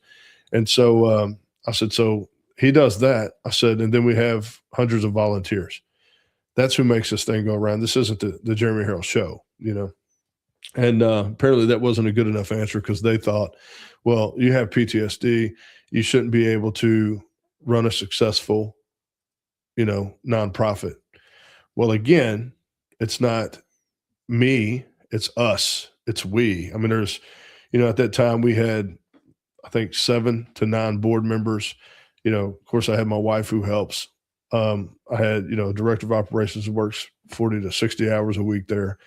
Had a couple other employees, and then I had a bunch of volunteers. And so the point is they were trying to assume that I shouldn't be able to do that because of the level of disability I had. And even after going back and forth with them, I realized that they weren't there for a conversation. And then they handed me a summons, and they said that I was federally indicted for theft of government funds, basically saying that I was getting benefits I wasn't eligible for. So that surprised me, number one, because there's veterans all over this country who volunteer a lot, right? And I just thought that was interesting. And then additionally, I never made a dollar. I never got paid through the organization. I didn't even take mileage. It was nothing about money. It was all about giving back and helping and getting that in return, that therapeutic aspect we're talking about. And so, so when he handed me that indictment, I remember he walked out of the office, and he turns around and he says, "I've been following you for 1.5 years. And I just want you to know that you've done some amazing things for veterans and their families." And in that moment, I'm going, hold on, this doesn't make any sense. Like, you just gave me a compliment, and then you gave me an indictment at the same time, right? So I didn't know much really about indictments, other than I knew they were something legal that wasn't good, and I knew that our president gets indicted a lot, right? So I immediately left. And went over to one of my advisors, who's an attorney, right? And I said, "Hey, Carl, can you look at this?" And he looked at it, and he's a retired colonel, and he had a tear in his eye. And I said, "Well, what's going on?" And he said, "Well, this is bad." He's like, "Jeremy, they want to put you in prison for helping veterans." And I'm like, that's the craziest thing. Something we got to be. This is a big miscommunication or something. We got to be able to work this out. So I then had to find, because he wasn't a criminal defense attorney. I had to find a criminal defense attorney who would go to trial against the government, right? Most of them don't like to do that because you typically don't win. They have a 98 to 99% success rate during trial because they have all the resources and all the agencies and all the money, right? And and they've already been watching you for, I don't know, years at a time, trying to build a case against you and even taking good things you do, right? So anyway, finally found a couple attorneys willing to do that. And before trial, they offered me a plea agreement. They tend to do that. And my response was, I'm not going to say that I'm guilty for something I didn't do. Now, I'm not a perfect man, and I've done things, nothing like that, but I've just living. I've done things, but so I'm not innocent in that way. I don't want people to think that I just think I've never done anything wrong, but I didn't do that, right? So I wasn't going to say I did. And basically, my lawyer told them that, well, this guy, he's worn uniforms and ate shitty food a lot of times in his life. He's not too worried about going to prison, but he's not going to plead guilty. And so that prosecutor, didn't like that response. Obviously, they want to get this over with as least amount of work as possible. So now I just made their job harder, right? But then my lawyer says, why don't we do? I wasn't there. I couldn't be there, but he asked him to do something. I think maybe make it a misdemeanor or something to that effect. And the prosecutor says, well, I don't have much say over this case, which is unusual, right? Because a prosecutor gets to choose his case, whichever ones that, for the most part, they want to prosecute. So he chose mine. Well, and so my lawyer said, well, you get to choose your cases. And he says, this is up the flagpole. So my lawyers are like, well, who's that person? Because we need to be talking about, and they're like, you won't talk to them. So this was higher than just a local level. Like this was coming out of DC. And so I go to arraignment, right? Arraignment's just kind of where you show up and they kind of tell you what you're formally charged with. I go to arraignment and obviously I plead not guilty. And, the prosecutor, when it come time for me to be released on bond, that he asked the prosecutors, are any restrictions that you want to put on Mr. Harrell? And the prosecutor thought this was interesting. He just said, I just want to make sure that Mr. Harrell doesn't go near his organization and that he doesn't talk to anybody that's ever been affiliated in any way with his organization. Why is that important? Why are you attacking the thing that we do that's helping so many people? You know what I mean? It could have been 100 other different things. Well, but the problem with that is thousands of people come through that organization. So because I don't know who those thousands of people are, then I can't hardly talk to anybody. So that kind of isolated me for almost a year. And then we went to trial, had a 5-day trial. Now, a lot of people have the misconception that if you go to trial and you lose because there's a guilty verdict, that you're guilty. And there was a time in my life that I thought the same thing. I thought, well, if this person is in court, there's a reason they're in there, right? But I will tell you, that's been the biggest misconception that I've learned through this process. That is not how the judicial system works. There is no thing like there's no such thing as a fair trial, and there's no innocent until proven guilty. It's you're guilty until proven innocent. So I go to arraignment. He does that. Then the U.S. Marshal calls me back. Right, I have to go do like a mugshot and fingerprints. Now that never was public, right? It was just something they had to do. So I'm back there. I'm waiting to do these fingerprints. Finally, he gets to me. We do all the fingerprints and the pictures, and then he's going down this list of questions medically. And he asked me if I ever had a traumatic brain injury, and I said yes. And he just kind of said, well, if you don't mind me asking, how'd you get that? And I told him, I served in Iraq. And he said, me too. And I said, oh, okay, thank you for your service. And then he asked me where, and I told him, and I told him, I said, Camp Bucca, 2003, right? And he said, I was there. I'm like, really? He's like, yeah, I was there with unit 223rd MP company, right? And he doesn't understand. He doesn't at this point yet know why I'm there. He's just doing his job. But then he says, that was a hell of a deployment. He said, have you ever thought about getting your disability benefits from the VA? And I thought, and dude, I thought that Ashton Kutcher was going to come out of the closet and tell me that I've been punked. This dude literally had been where I've been, seen what I've seen, and then asked me had I got my benefit. And the whole reason I'm there is because I got my benefits, right? And so I didn't tell him that because he's still an officer of the court. So I just kind of played it off, right? And we go back out. We're finished up. That's done. Now I wait for trial. While I'm on trial, I can't do a whole lot, or pre-trial, I can't do a whole lot of things. So basically just studying this case. And then we get to trial. We pick the jury. Because this was in Kentucky, obviously I operate out of Kentucky. The judge always asks, is there anybody in here who wouldn't be able to send me to prison, basically. It's a lot more formal than that, but that's what I remember. And there were 7 or 8 people that stood up and said, no, we know what he does. Like, there's no way, like they were just dead set on not doing that. So then, of course, they get cut right away, right? And then they kind of ask questions about, is there anybody here affiliated with the VA or anybody that's got a family member that's a veteran? Any of those people, cut. So now we have a jury of people, number one, who aren't veterans, number two, who don't. How can they possibly understand the VA disability system in 5 days? Yeah, I don't even think I understand it. You see what I mean? There's veterans out there who receive them that don't know really how they receive them. They just go to the doctor, right? And they file a claim. So now I got all these people, these civilians who don't know. And so I'm going, man, I'm at a terrible disadvantage.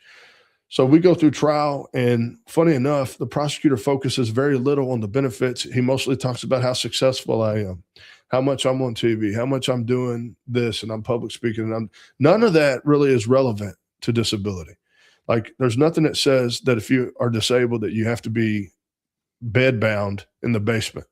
You know what I mean? Like, if that's the case, it's a bad precedent to set for anybody who has a disability. So, he keeps talking about that, and then, they finish their case, and then we start calling up witnesses. And one of the witnesses was the agent. And my lawyer asked the agent, said, hey, is there anything that Mr. Harrell would have ever received from the VA that said that he couldn't volunteer or that there was a restriction? And the agent said no. And he says, well, is there anything at all in the 38 CFR, which is the rules for the VA, right, that says anything about volunteerism? No. So I hear that and I'm going, well, okay. That's the case. That's it. Like, there's not a rule that I broke. There's no rule that I broke. Well, then the doctor gets up there, the examiner. Now, keep in mind, that's how I know the number 51 that I told you, because we went through my medical records. 51 providers have said the same thing about me. There was only one examiner who said something different, and that was the last examiner who had pressure from the agent. She knew when I walked into this exam, and a CMP exam is a compensation and pension exam for people who are watching who may not know, and that's where they ask you a series of questions. It's very long, and they determine kind of your level of disability based on your responses. Now, I wasn't supposed to ever have any of these exams. Keep in mind, back in 2010, I was labeled permanently and totally disabled. I think it's important for people who are listening to hear that. I don't know what you all think when you hear the words permanently and totally, and they said with a static disability that would likely not improve. Basically say, go live your life the best you can.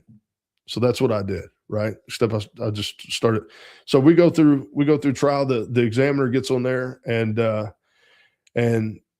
she even admits that she had confirmation bias, that she knew that I was under investigation.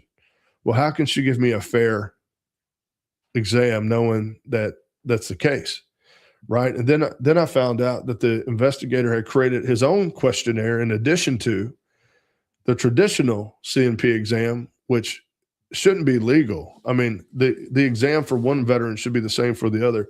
You don't get to put in an addendum to ask me other personal questions that had nothing to do with mental health. But that's what he did. He utilized this doctor as an extension of the law. And so then she become kind of a detective in her own right, and so And that's an ethical situation because one of and my wife's a therapist, right? One of their ethics is to do no harm to your client. I can't think of anything more than what she did in that room. And so I'm going through this, and now understand, I have no idea that I'm ever being investigated, right? And I'm just wondering why I have an exam. And I'm going, this is crazy. I got rated in 2010. I haven't heard from the VA, and now it's 2023, right? So so she's on the stand. She admits confirmation bias. She admits that she had to put boundaries up for the agent because the agent was continuously trying to get her to change her opinion. So I thought, okay, that's strike two of me. I mean, you can't do that, you know. And then I had a note written from my actual therapist, because after that exam, I had an appointment. I went to his office. I told him what had happened. His exact words was, "What the fuck are they trying to do to you?" Now that's a doctor, right? So he's like, I'm going to write a letter. Now understand, not only is he a psychologist too, he is the chief of the PTSD clinic at this hospital, right? So he writes this letter. I've seen Jeremy since 2018. He has all these impairments. All of it's where it should be, basically, but he did it real formal, right? In the doctor's way. So I present the letter. Well, they say that the agent report is more persuasive than the letter from my doctor, who has seen me since 2018, at least once a month, right? How is that possible? How do you hire somebody to be the chief psychologist for the clinic in which the whole claim is about, but yet you take a law enforcement agent's opinion, who is not a doctor, who's not a psychologist, who has no training in mental health? Well, why did they do that? Because they needed to do that in order to do what they did to me, right? And then that's when we start recognizing that this is more political than it is really to do with the disability. The disability was just a way. And I think the reason why it became political is because I was very much critical of President Biden's withdrawal of Afghanistan. I called it the most botched military operation ever in history. Well, that kind of went viral, right? And so, but at the same time, I was talking about President Trump, about how that's when the VA Mission Act come in. So you could see how politically, that would be a problem. And because I'm going on CNN and Fox and News Nation talking about these things as a subject matter expert, it's getting a lot of traction. And what I say is holding a lot of weight. And so they didn't like that. So at the end of trial, the jury went back. They had 2 terabytes of information about me, mainly stuff they see on social media. Jury comes back, gives the sheet to the judge. The judge says the verdict's guilty. I heard my wife, man, she sighed, like it took her breath away. I'll never forget that. Like, that will haunt me for the rest of my life. Like, everybody in that courtroom, and there was hundreds of people in that courtroom supporting me. They had to live stream it on different courtrooms, were shocked. And I'm going, man, like, how in America do you get found guilty for volunteering to help people? Like we talk about the veteran suicide epidemic, right? We always say 23 a day. I think it's a lot more than that, really. But the point is how, that's what I'm trying to stop. Ultimately, I'm trying to stop that, right? And there's some other bonus things that happens in between all that. How does that equal federal prison, right? So when I got that verdict, I felt like my legs were going to fall out from under me, right? So I look at my attorney and I'm like, what just happened? And he said, well, you got to hold on, because we just got to make sure that we keep you out of jail until you have to go, And so we went through all that, and then come back in December of that year to do, this was in 24, and we had sentencing. And man, I will tell you that to this day, I have never been complimented so much by one man as I was by the judge. But because there's a guilty verdict, and because the judicial system is very fundamentally stringent about, if there's a guilty verdict, you got to do what you got to do. And so he sentenced me. I mean, the government, the U.S. attorney wanted me to go to prison for 21 months, to have 3 years of supervised release, and of course, hundreds of thousands of dollars in restitution. And the judge, even in the transcripts, you can read, and I have receipts for all these things, but you can read where he says, "I don't see this how you see this." And so he ended up giving me 6 months in prison, 6 months home confinement, and then I had 1 year of supervised release, which was up June 10th, actually, which is why I could travel here. Otherwise, I'd have to get permission to do that. But that was just a telling factor of what the judge thought about the case, right? And so after sentencing, a month later, I self-surrendered to a prison in Kentucky called FCI Ashland, Federal Correctional Institute, and it's really weird to self-surrender. Now, understand, like in Iraq, I worked at prisons, right? So now, imagine how triggering that was for me, right? Now I'm walking into prison, and the self-surrender is like checking into a hotel. But it's so weird, man. And so as I'm walking up to the building, I said bye to my family. Everybody's a mess, right? And I'm just walking up, and I look up, there's a flagpole. So I see the American flag, I see the Army flag and all the branches. And I just go, how in the hell can I serve those flags? Blood, sweat, and tears. And then serve the other people who serve those flags, and then have to go here for that. You see what I mean? Like, it was just, one thing that I've read that I'll never be able to forget is when it said United States of America versus Jeremy Harrell. Because how did all of a sudden I become an enemy of the country that I gave so much to, right? My body, my mind, my time, so I've lost relationships. I've been married and divorced and all these things. Had the estranged relationship with my oldest daughter, all because of, what I could do for this country. And next thing you know, that they look at me as the enemy. So I walk into this building, and there's a correctional officer sitting there. And I had one of our organization shirts on because we were doing a documentary we were filming before I surrendered. And so he saw the shirt, and he asked me if I was a veteran. I said, yeah. And he said, well, what did you do to get here? And I told him what they said I did. And he said, you have to be shitting me. Exact words. I'll never forget it. And I said, no, otherwise I wouldn't be here. I promise, And so we go through the metal detector, and we're walking through the prison. Well, a lot of those prison guards or correctional officers are veterans, right? Or they're in the National Guard or something like that. Well, everybody he sees that's a veteran, he says, tell them. So I'm telling all these COs, right, what's going on. None of them can believe it. They're like, well, I get disability, that kind of thing. And then there was a couple guys who come around the corner, and they were like, hey, Jeremy. They're like, man, I love what you do, man. We got your T-shirts and your hoodies. You know how weird that is to be standing in a prison where you support the people that are working in that prison, and so they thought I was there on some sort of tour. And I'm like, no, this is what they sentenced me here. And they just couldn't believe it, man. And so, we checked in, did all the things. I went over to the part of the prison where I was, and realized very quickly, one of the other things I do that some people don't know is I'm a chaplain for the Billy Graham Foundation, right? So I help Samaritan's Purse. Anytime there's a natural disaster, I'll go there and minister to the victims, right? And even to the people working in there. But anyway, the thing about having a high profile case like that is everybody knows about it. And so when I walk in, even the inmates know that I'm coming, right? Because you wouldn't believe how many cell phones are in prison. I mean, I've seen those TV shows. It's unbelievable, man. Like, I might have been one of 5 out of 70 that didn't have them. But I walk in and I still have I get my new uniforms, right? And I'm holding them, and I haven't even been in my bunk yet. And they come up and say, hey, Jeremy, look, we don't have a chaplain here. We know that you're a chaplain. Can you lead Sunday services?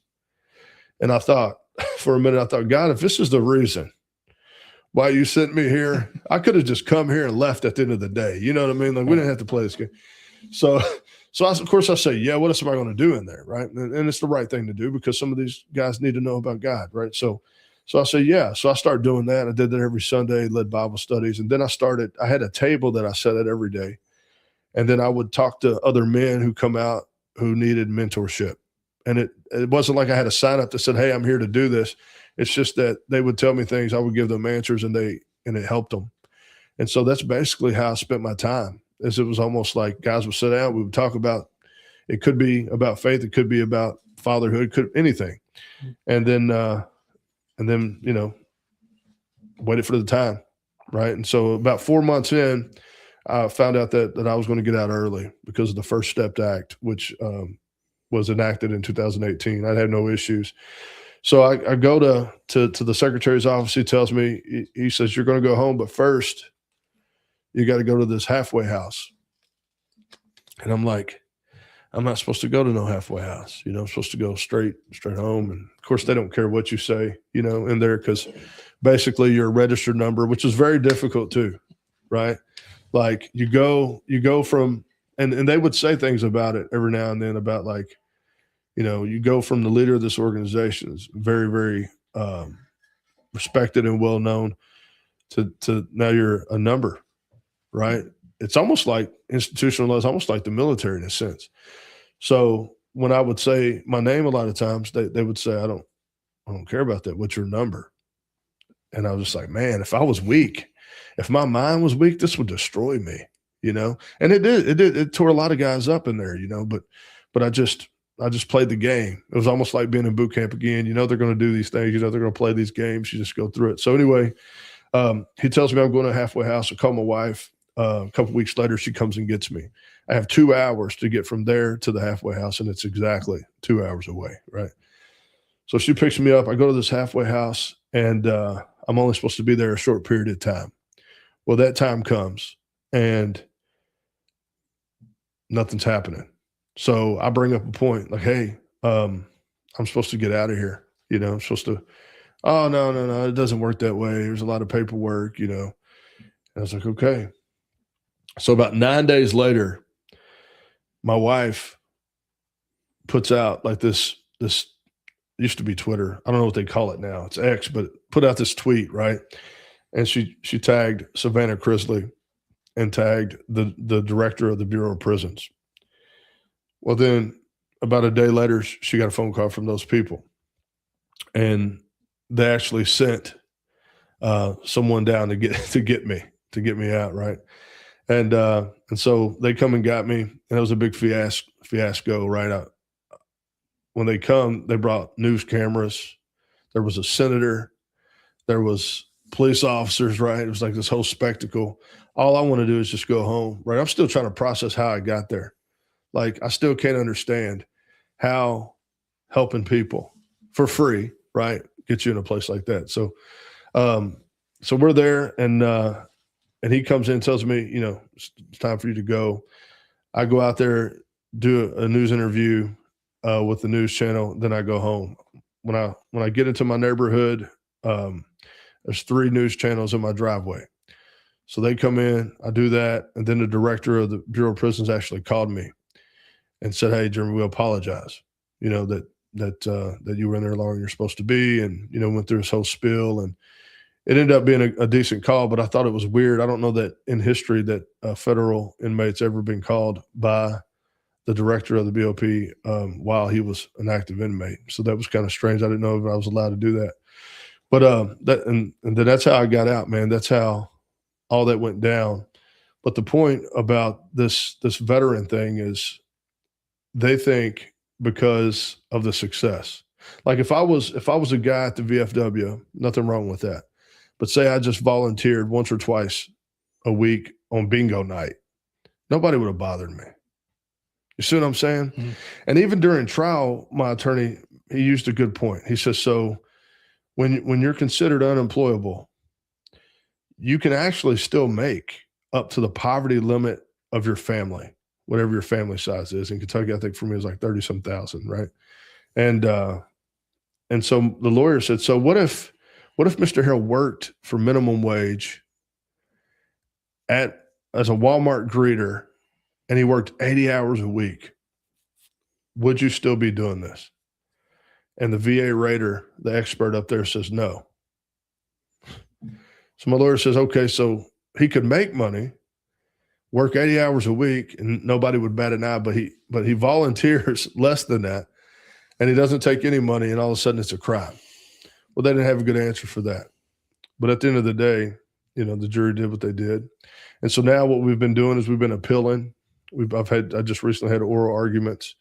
We're still fighting this thing. We fought it the whole step of the way. I'm going to keep fighting, because here's the problem. If they are allowed to do this, they will do this to other veterans, right?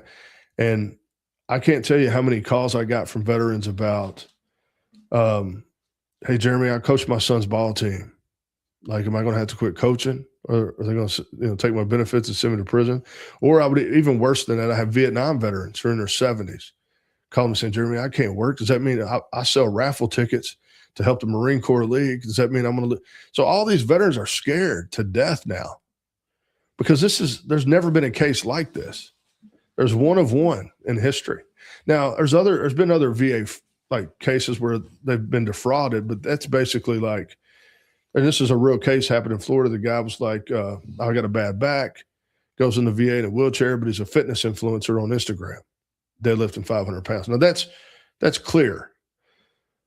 But again, they punished me for a rule that doesn't exist. Mm-hmm. There's still no rule about volunteering. And so that's how that went down, man. And, but the reality is they just wanted me to stop doing what I was doing. They wanted to get in the way, and because we were becoming too effective, right? And we were still in campaign points. Well, you can't keep running on the same things if we're solving the problem. We're solving the problem as a smaller.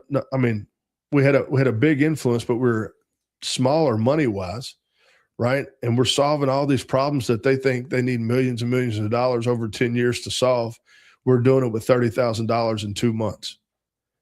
So if money's the motivation, well, they're not going to like me, right? Because I'm showing that, no, you don't need that. You don't need $1 million to bring awareness to veteran suicide. You're just advertising a problem. You need $1 million to solve it, right? So anyway, that's kind of how that went, man. That's a summarized version, but so you talked about going into prison. I mean, I can't imagine that, and I'm sure that's tough for anybody. But what do you attribute? You said that it didn't break you. What do you attribute? If you were to give another synopsis real quick, like what was it? Your faith? Was it just all? What helped you get through this? Where you just were like, hey, I'm just gonna do this. It's not gonna. It does make like those same things. You may have been on a journey 8 years ago, but life on life's terms, that smacks you in the face. I'm in, federal prison. Yeah. I'm a convicted felon. Yeah. All that path, you can start falling off the path pretty quick. So what do you think kept you on that path? Because I know who God says I am. I know who I am. And here's the deal. Some things that we do aren't going to always line up, because we live in a broken world. So these kind of things happen. They're expected to happen, right? Because we're dealing with sin in the world. And so what kept me grounded is number one, faith, but number two, knowing that I've always done the right thing for the people, and that I was being punished not for something I did wrong, but actually in turn, something I did really well and right. Mm. And that was the difference. Now, if I'd been guilty, I'd be the kind of guy who would say I'm guilty, and I would have took what I took, and that wouldn't have been a problem. Yeah. But that was what every day I just knew I feel confident in what I did to help others. And I had so many people support me. I mean, there are a handful of people who believe this, and people all over the country who don't. Right. And I was just at an event in DC of a bunch of people in DC who don't believe it. Right. And so the point is once you're sure about who you are and you're focused on doing the right things, we all know that doing the right things can be costly. Right. I mean, my kids asked me when this happened, they're like, but Dad, you're doing what we're supposed to do. Like, that's what we're supposed to do for each other. I said, well, listen, sometimes people will hate you for doing bad. They'll also hate you for doing good, but do good anyway. Right. And so it was just a good way to teach them that lesson that don't allow this broken world to convince you or to take your foot off the gas if you're doing what God says to do. And so that's kind of how I dealt with it, man. And I went and did my time. And I would have guys in there who would say, how are you so calm? Like, how are you so calm when this happened to you? And I'd say, I mean, because I know that there's a purpose. I know that there's something grander than anything that I can imagine. There's a reason why God sent me here. He's not in the business of hurting me just to hurt me. There's a purpose behind all of this, and I think it will be revealed here soon. I think we're kind of on the cusp, kind of on the fringe of what all this is going to mean, but I think it's going to make my impact even more. I think we're going to touch more. We're going to be able to help more people. And what's most important to me is I never let any of this, and I even told the judge when he sentenced me respectfully, I said, no matter what happens here today, I'm never going to stop helping someone who needs help. And he said, that's commendable. That's admirable. And that's just what I've been sticking to my guns, man, sticking to my principles. And yeah. So the plea bargain have kept you out of jail? It would have. I didn't care. I didn't care if they gave me, I said, I don't care if they give me 20 years. What's right is right. I'd rather die on my feet than live on my knees. And that's exactly what I told them. So is anybody, anybody that was in your circle when they were, telling you, hey, Jeremy, I get it, but like, because you did hit on some things, when you talk about when you get indicted and that kind of stuff, it's not to say that they don't got you, but they got you. Generally, it's a strong 100%. To offer that, was anybody in your corner saying, hey, we should do this just to keep us, keep you out of jail, or was it, was it a decision they were just letting you make? Well, yeah, so I can imagine that I would, the conversation about, like, dude, you're not going to. Yeah. Well, so number one, like, I think it's important for everyone to know that's listening is that at any time the government wants to do something to you, they can do it. They can find a reason, just to be clear on that. But as far as that goes, there was people's like, Jeremy, just take the plea and you'll do 6 months in home confinement and you'll be done. Right. And you can move on with your life. Everybody kept saying, you'll move on with your life. You'll move on with your life. Well, that's easy for them to say. Yeah. Right. Because this don't end just because the sentence is over. Right. Like I have to clear my name. I have to, but I wasn't fighting just for me. I was fighting. I wanted to go through every judicial process that I possibly could, because I want to be able to look veterans in the eye and say, look, I did everything I could to make sure that this wouldn't happen again. And I can stand on that now. There is not one thing that I could have done that I haven't done. And then as far as like to staying out of jail, I said, hey, this will be like a deployment. I'll get through this, but I'm not gonna stand up there out of fear. And see, they rely on that because, they call this a white collar thing, right? And most people that are guilty of white collar they'll do anything to stay out. And that's what my lawyer said. My lawyer's like, this is so different, Jeremy, because people will do anything and pay any amount of money if they could just stay out of jail. And you're like, no, I ain't doing. I'm like, no, because that's the easy part for me. I'm mentally tough in that way. Like, that's going to be the easy part. The hard part is, looking people in the eye and say, I could have done something else. I could have fought a little harder. And so now I can honestly say that there's nothing more that I can do now. It's just up to, the President of the United States, if he sees fit. But that's what we're working on. And I'm not regretful, like I don't. And I said that right when I got out and the news was there. And I said, I regret nothing, because there's people out there right now that's alive and with their families because of what we did at that organization. And there's there's nothing that takes place of that. So you said you were surprised how many cell phones were in prison. What else surprised you about prison? Oh man, there's a lot of stuff in there. There's vapes and cell phones and just about anything that you can get out here, you can get in there.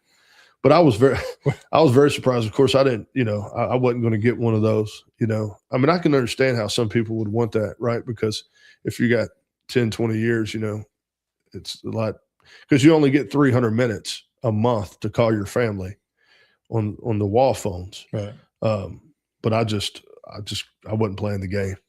But they had a really good system in there, man. And I'm thinking, man, you guys are good. Like, you guys could run a real good business if you ever wanted to do that. Yeah, that's why I was here too. When you hear about you see tattoos, everything's going on. You're like, man, if they were putting it to to use outside. Yeah, and I appreciate you sharing that story and hope it all works out with where you're going and all that kind of stuff. Because it's interesting about your stories. It's one of the things I think about a lot is like, and I don't want to stereotype it, but I do sometimes feel like that the VA doesn't want us to get better. 100%. And it's hard to understand that, but it's kind of how I feel sometimes. Like when you hear some things, it's almost like they don't, we're giving you money, because it is, if you got all these people that need help, you got to have a hospital, you got to have the hospitals, you got to have the people employed, and I feel like sometimes that's why I said before, job security, man. It's a shitty thing to say, but I think that's when you kind of look into that system,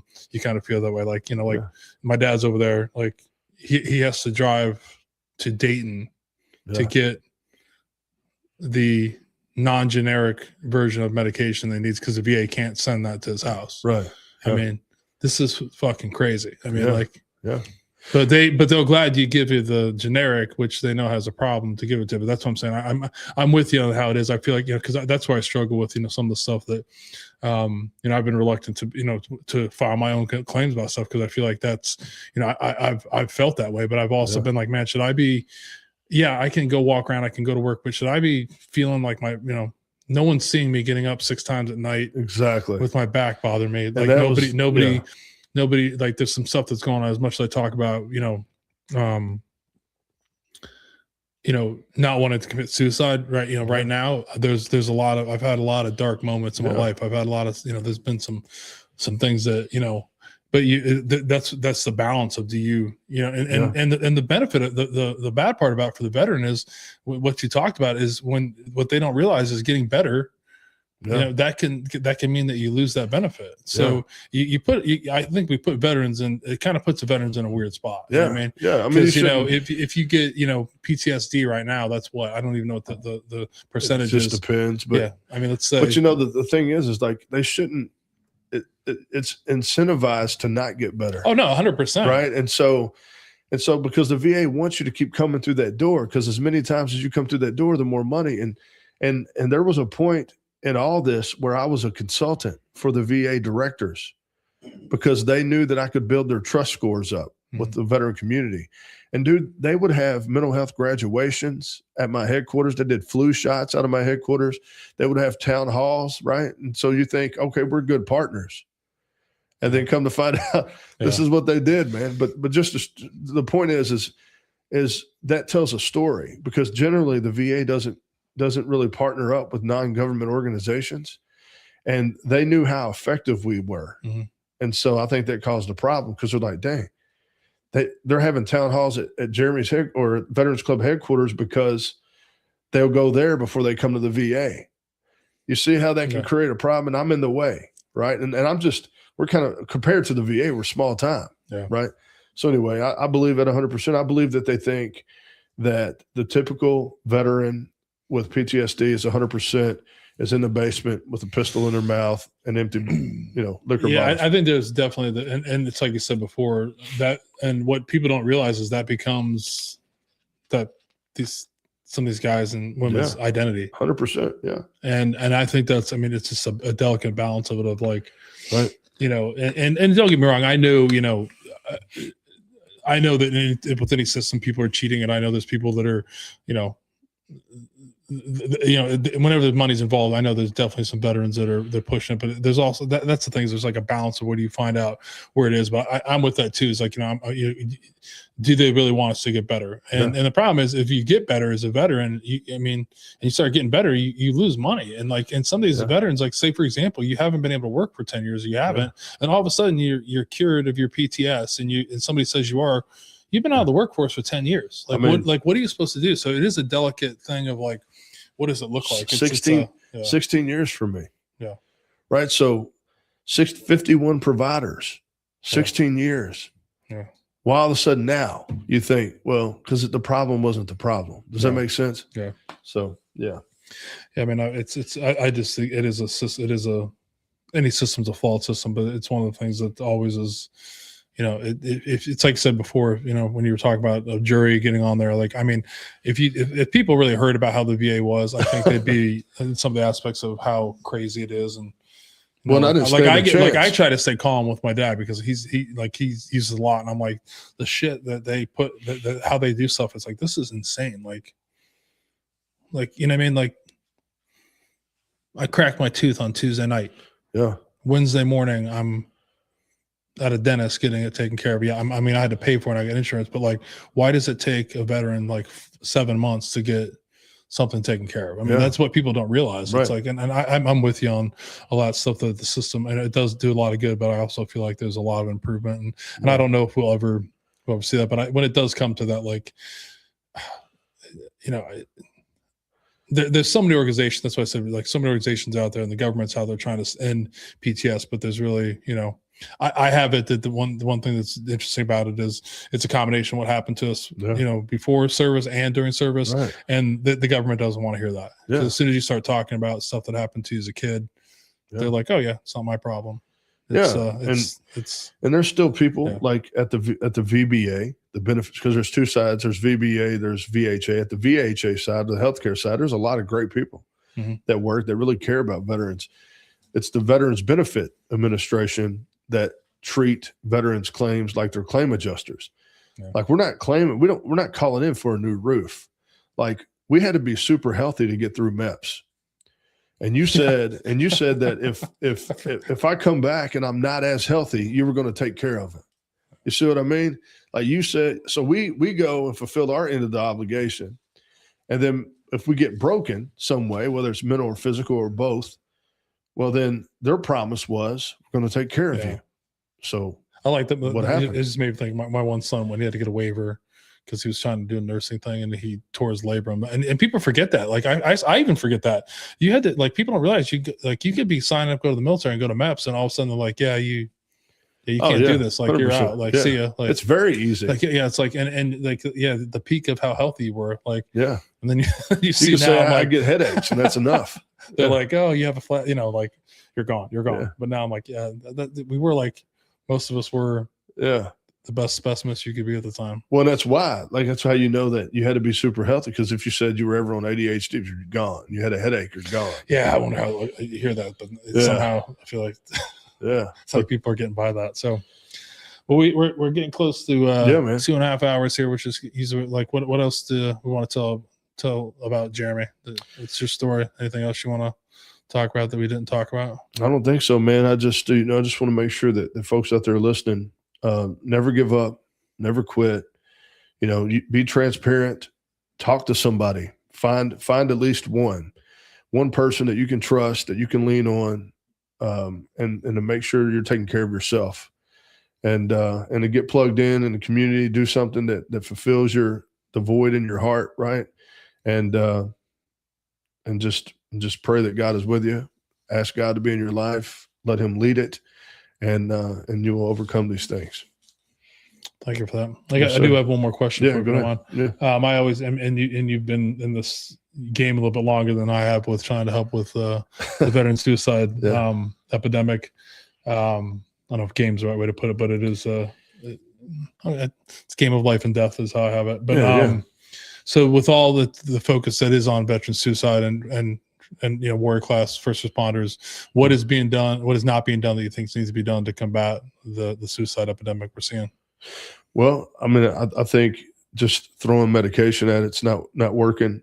I am a big fan of this Ibogaine that's coming out, the psychedelics. In fact, I just met with Brian Hubbard, who is the CEO of Americans for Ibogaine. He was in the Oval Office with the president when they signed that they were going to do more extensive research. There's other ways that veterans can heal, and medicine's not a cure-all for everybody. Now, I'm not hating on the people who need medicine. Some people actually need it to live, but there's other things that you can do. And I think that doesn't bring in money though. Medicine does. Pharmaceutical companies love that.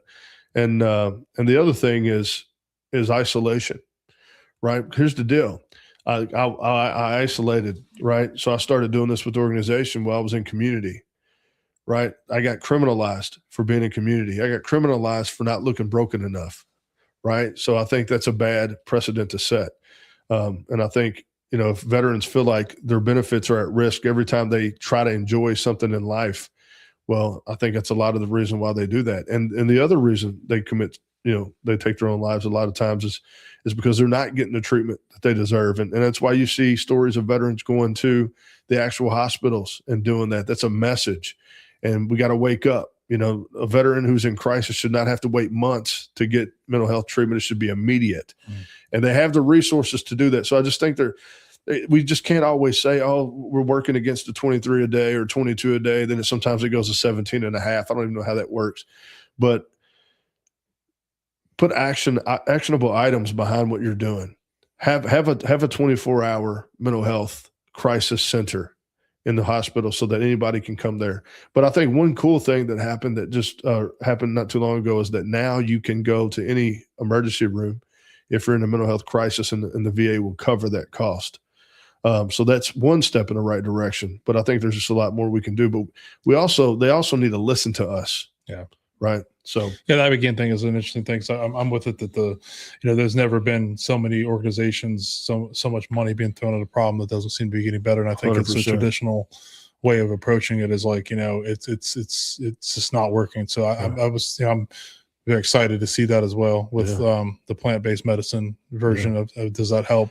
Whatever helps to get that person back on track. You know what I mean? And it's very controlled and it's very regulated. It's not like mushrooms or acid or anything like it. It's legit plants that's been helping people for hundreds of years. Yeah. That's exciting. I mean, there's some stuff, that a lot of organizations that are tying into that now or already been there before, but that's not a thing too, is before now it was, criminal to do the stuff or people get in trouble for. But I mean, I think, just to add on what you said though, is, I don't like to always make, I do have it that it is our responsibility as veterans, ultimately the individual person, we need to ask for help. Yeah. So not just, I know you pointed at a lot of places, but I've always want to make it clear that I have it that it's on my ultimate responsibility, whether I try to get help, because a lot of guys just don't. I mean, we can say that, because it happened to Josh, it's going to happen to me, but just always keep, reaching out. Cause they're like, I mean, that's I never knew until I opened my eyes how many people really generally care. Yeah.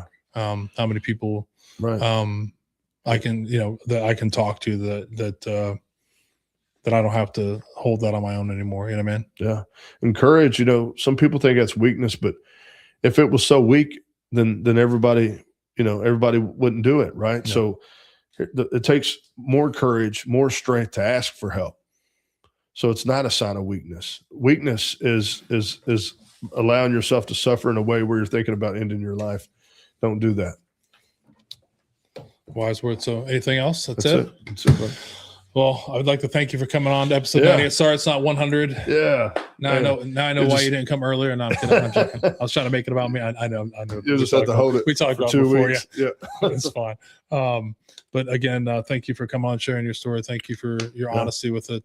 Thanks for the messages. It's been a very impactful conversation for me because we're speaking the same language. Just the same time, it's refreshing to see this. And it was a good conversation. I mean, a lot of people may be upset that we didn't talk about the military, but that's not the biggest, that's a chapter that's a chapter in my story. And again, my identity's not in that anymore. Yeah. No, I mean, it's always funny when you talk about veteran podcasts, it's evolved and as we've went along too. And I think it's whatever the conversation goes to. And we talked a lot about relationships, we did husband and wife stuff, man. But, there's a lot of stuff that that comes from that. I mean, I think it's like I said before. I mean, I have that too. That's a small part of what it is. I mean, it was a small big part. But it's more important to share the honesty of what I think what's going on now, and you shared that, and I appreciate everything you're doing that you've done. You continue to do. I know you're going to keep the pedal to the metal. I'm more motivated than I've ever been. Yeah. It sounds like it. And I really appreciate you coming all this way to see us. 100%. Braving the traffic in Cincinnati and Columbus. So before we close, I'll go to the part of the show that I hate the most. Is tonight we're going to honor another veteran who unfortunately took their life. Tonight we honor U.S. Army Sergeant First Class Ian Jared Hall, 34. Ian took his life on January 1st, 2023 in Colorado Springs, Colorado. Ian was born on October 5th, 1998 in San Diego, California. After graduating from Gregory Porter High School, Ian attended Del Mar College and majored in Kinesiology. Holy cow, that got me. In 2009, Ian enlisted in the United States Army as a cavalry scout and attended one station unit training at Fort Knox, Kentucky. Ian's duty assignments included Fort Bliss, Texas, Camp Elderly, Italy, and Fort Carson, Colorado. While assigned to Fort Carson, Ian was assigned to the 1st Stryker Brigade Combat Team, Raider Brigade, where he was a member of the Comanche Troop, 2nd Squadron, 1st U.S. Cavalry Regiment. While assigned to the 4th Infantry Division, Ian deployed to Afghanistan in support of Operation Enduring Freedom in 2018. Ian is survived by his wife, Hadassah, sons Dorian and Bryson, mother Rhonda, father David, stepmother Sheila, brother Matthew, sister Briante, mother-in-law Ophelia, grandmothers Barbara and Olivia, grandfather Johnny, and numerous other relatives and friends. Ian will be remembered as a loving father, husband, son, brother, uncle, cousin, friend, and mentor. And please, if you or someone you know is in crisis and might be considering suicide, please contact the Veterans Crisis Line at 988 or 1-800-273-8255 and press 1, or you can now text 838-255 or chat online at veteranscrisisline.net/chat. Awesome. Yeah, and I had we always end with a quote, but before we do that, I'd like to again thank you for your service to the nation, service to the people of Kentucky, the nation. I know you've made a huge impact, and hope to continue to watch. Good luck with your case. Thanks. Be following that. Say hello to our mutual friend for me. Yeah, I'll do that. Just had a couple quotes. This one's from Dale Carnegie. It says, "Most of the important things in the world have been accomplished by people who have kept on trying when there seemed to be no hope at all." So I thought that was when I was thinking about what you've been through. And then another quote from Sebastian Younger. If you want to make a society work, then you don't keep underscoring the places we are different. You underscore your shared humanity. And we will see everybody in a couple weeks. Again, I want to thank you for coming in and sharing your story. Yeah, my pleasure. Thanks for having me. And we will see everyone in a couple weeks. Happy Father's Day to all those that apply on Sunday. We have another Kentuckian coming. Oh yeah. In the next episode, Jasmine's supposed to come up. She's down there in the Fort Knox area. Nice. I'm looking forward to getting her here. Hopefully, she's a reschedule. She's actually a Gold Star widow, so looking forward to have a conversation with her. So, again, thanks for coming on. Thanks for episode 98. This has been episode 98. So until next time, be kind to yourself. Honor the stories of our veterans, and remember, when you sit down with a patriot, the conversation is different.